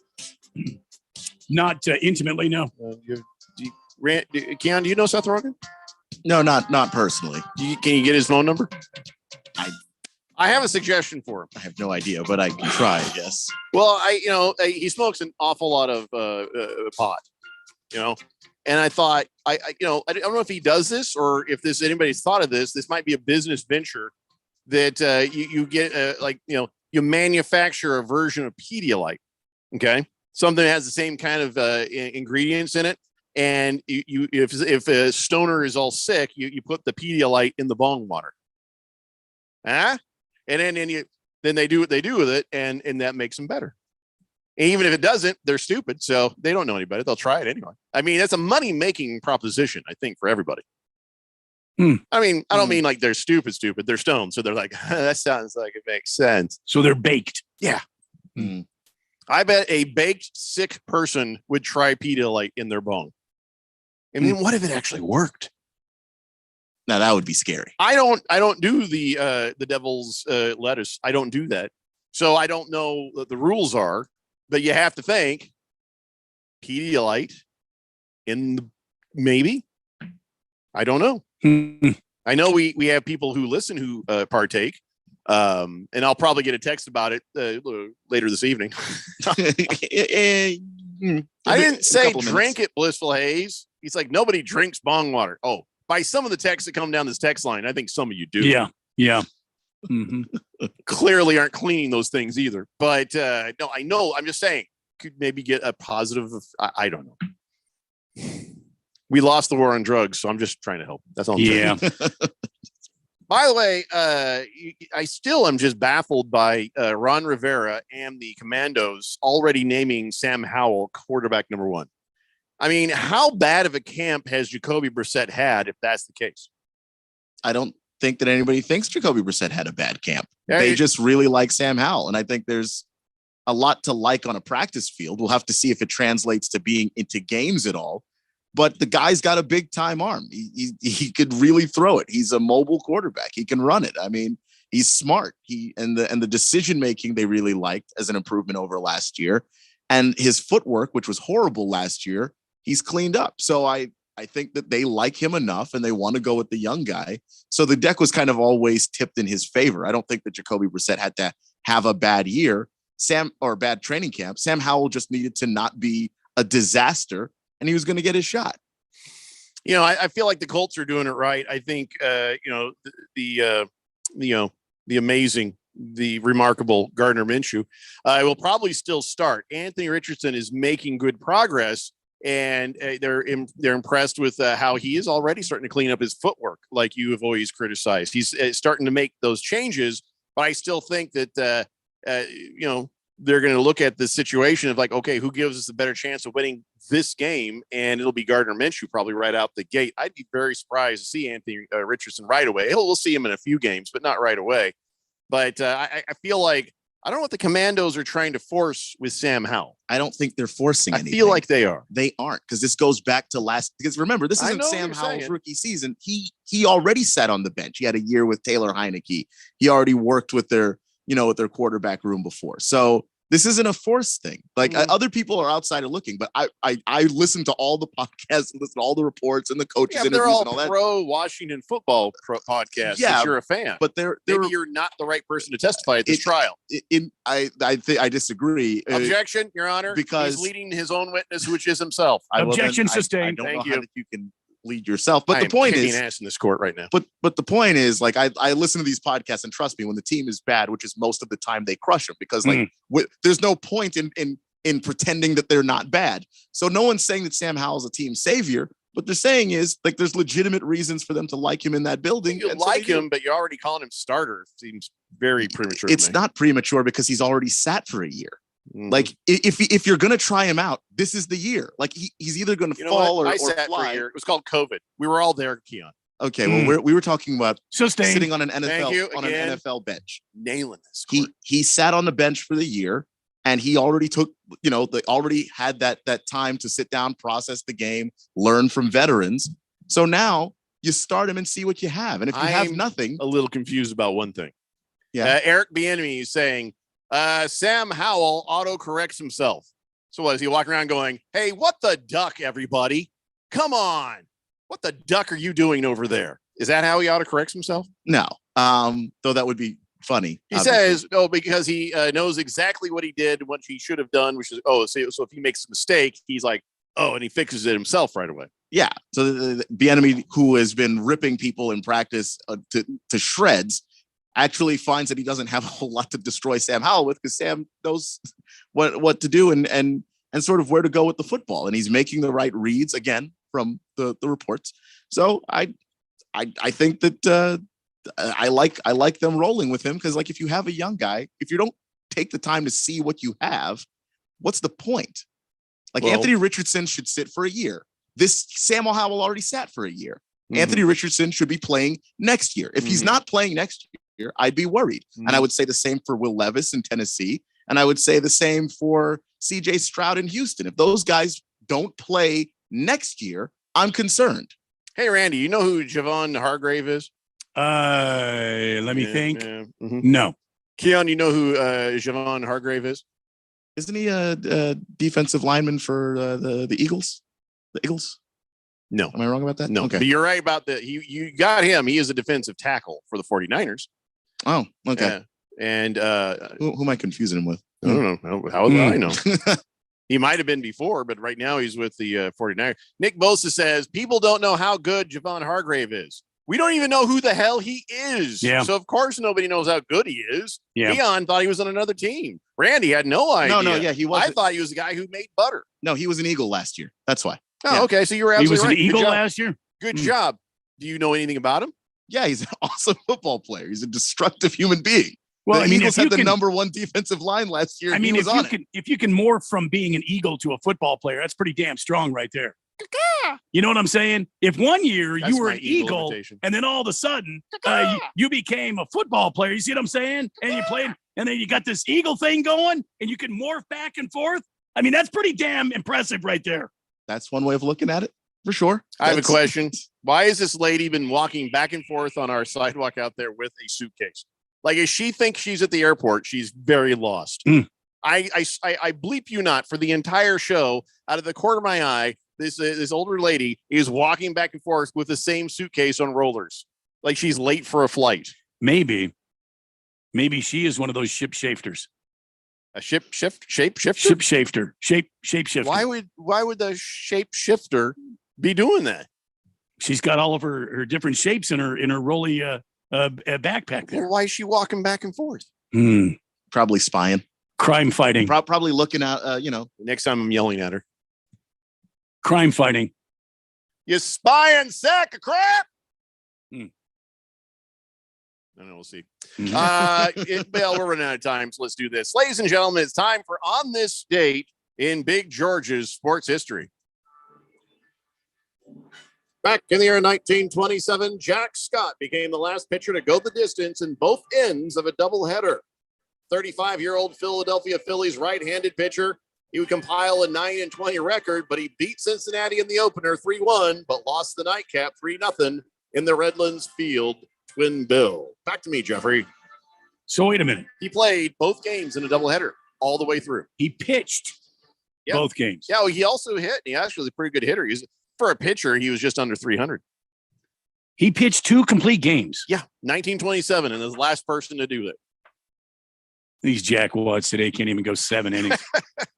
I knew you were going to get crusty on this one. These little frosted flakes going to, I got a forearm tightness. I don't know that that's the player's decision. I think that we have allowed analytics I to got a have blister managers. in my finger. How do you think that guy had after throwing 18 innings? Any woman he wanted. What he That's didn't what he had. have was like a Gabe Kapler type manager. He who was like, probably in actually my computer says that your arm is tired, so you're out now. In between innings, he was sitting over there with a pack of red Marlboro lung darts, sparking those up all afternoon. Damn right he was. Eating fried chicken out of the bucket coming into the game. Yep. Just throwing gas all day. Ain't no Gatorade. That was whiskey. Oh, yeah. Yeah. Damn right. That ain't no kale. That's chicken. Yeah, you're damn right it is. That ain't no candy. That is a real man's cigarette. Yeah, it is. No filter. One of those lung darts. Bam.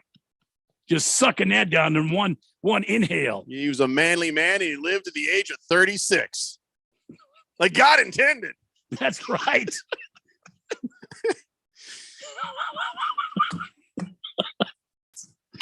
Smoking is bad, kids. Probably went on the mound with a pack of Pall Malls rolled up in his 3/4 sleeve shirt there. Went down to the dugout and ran some wood across the bandsaw, and he made himself a shelving unit. You're damn right he in did. between innings.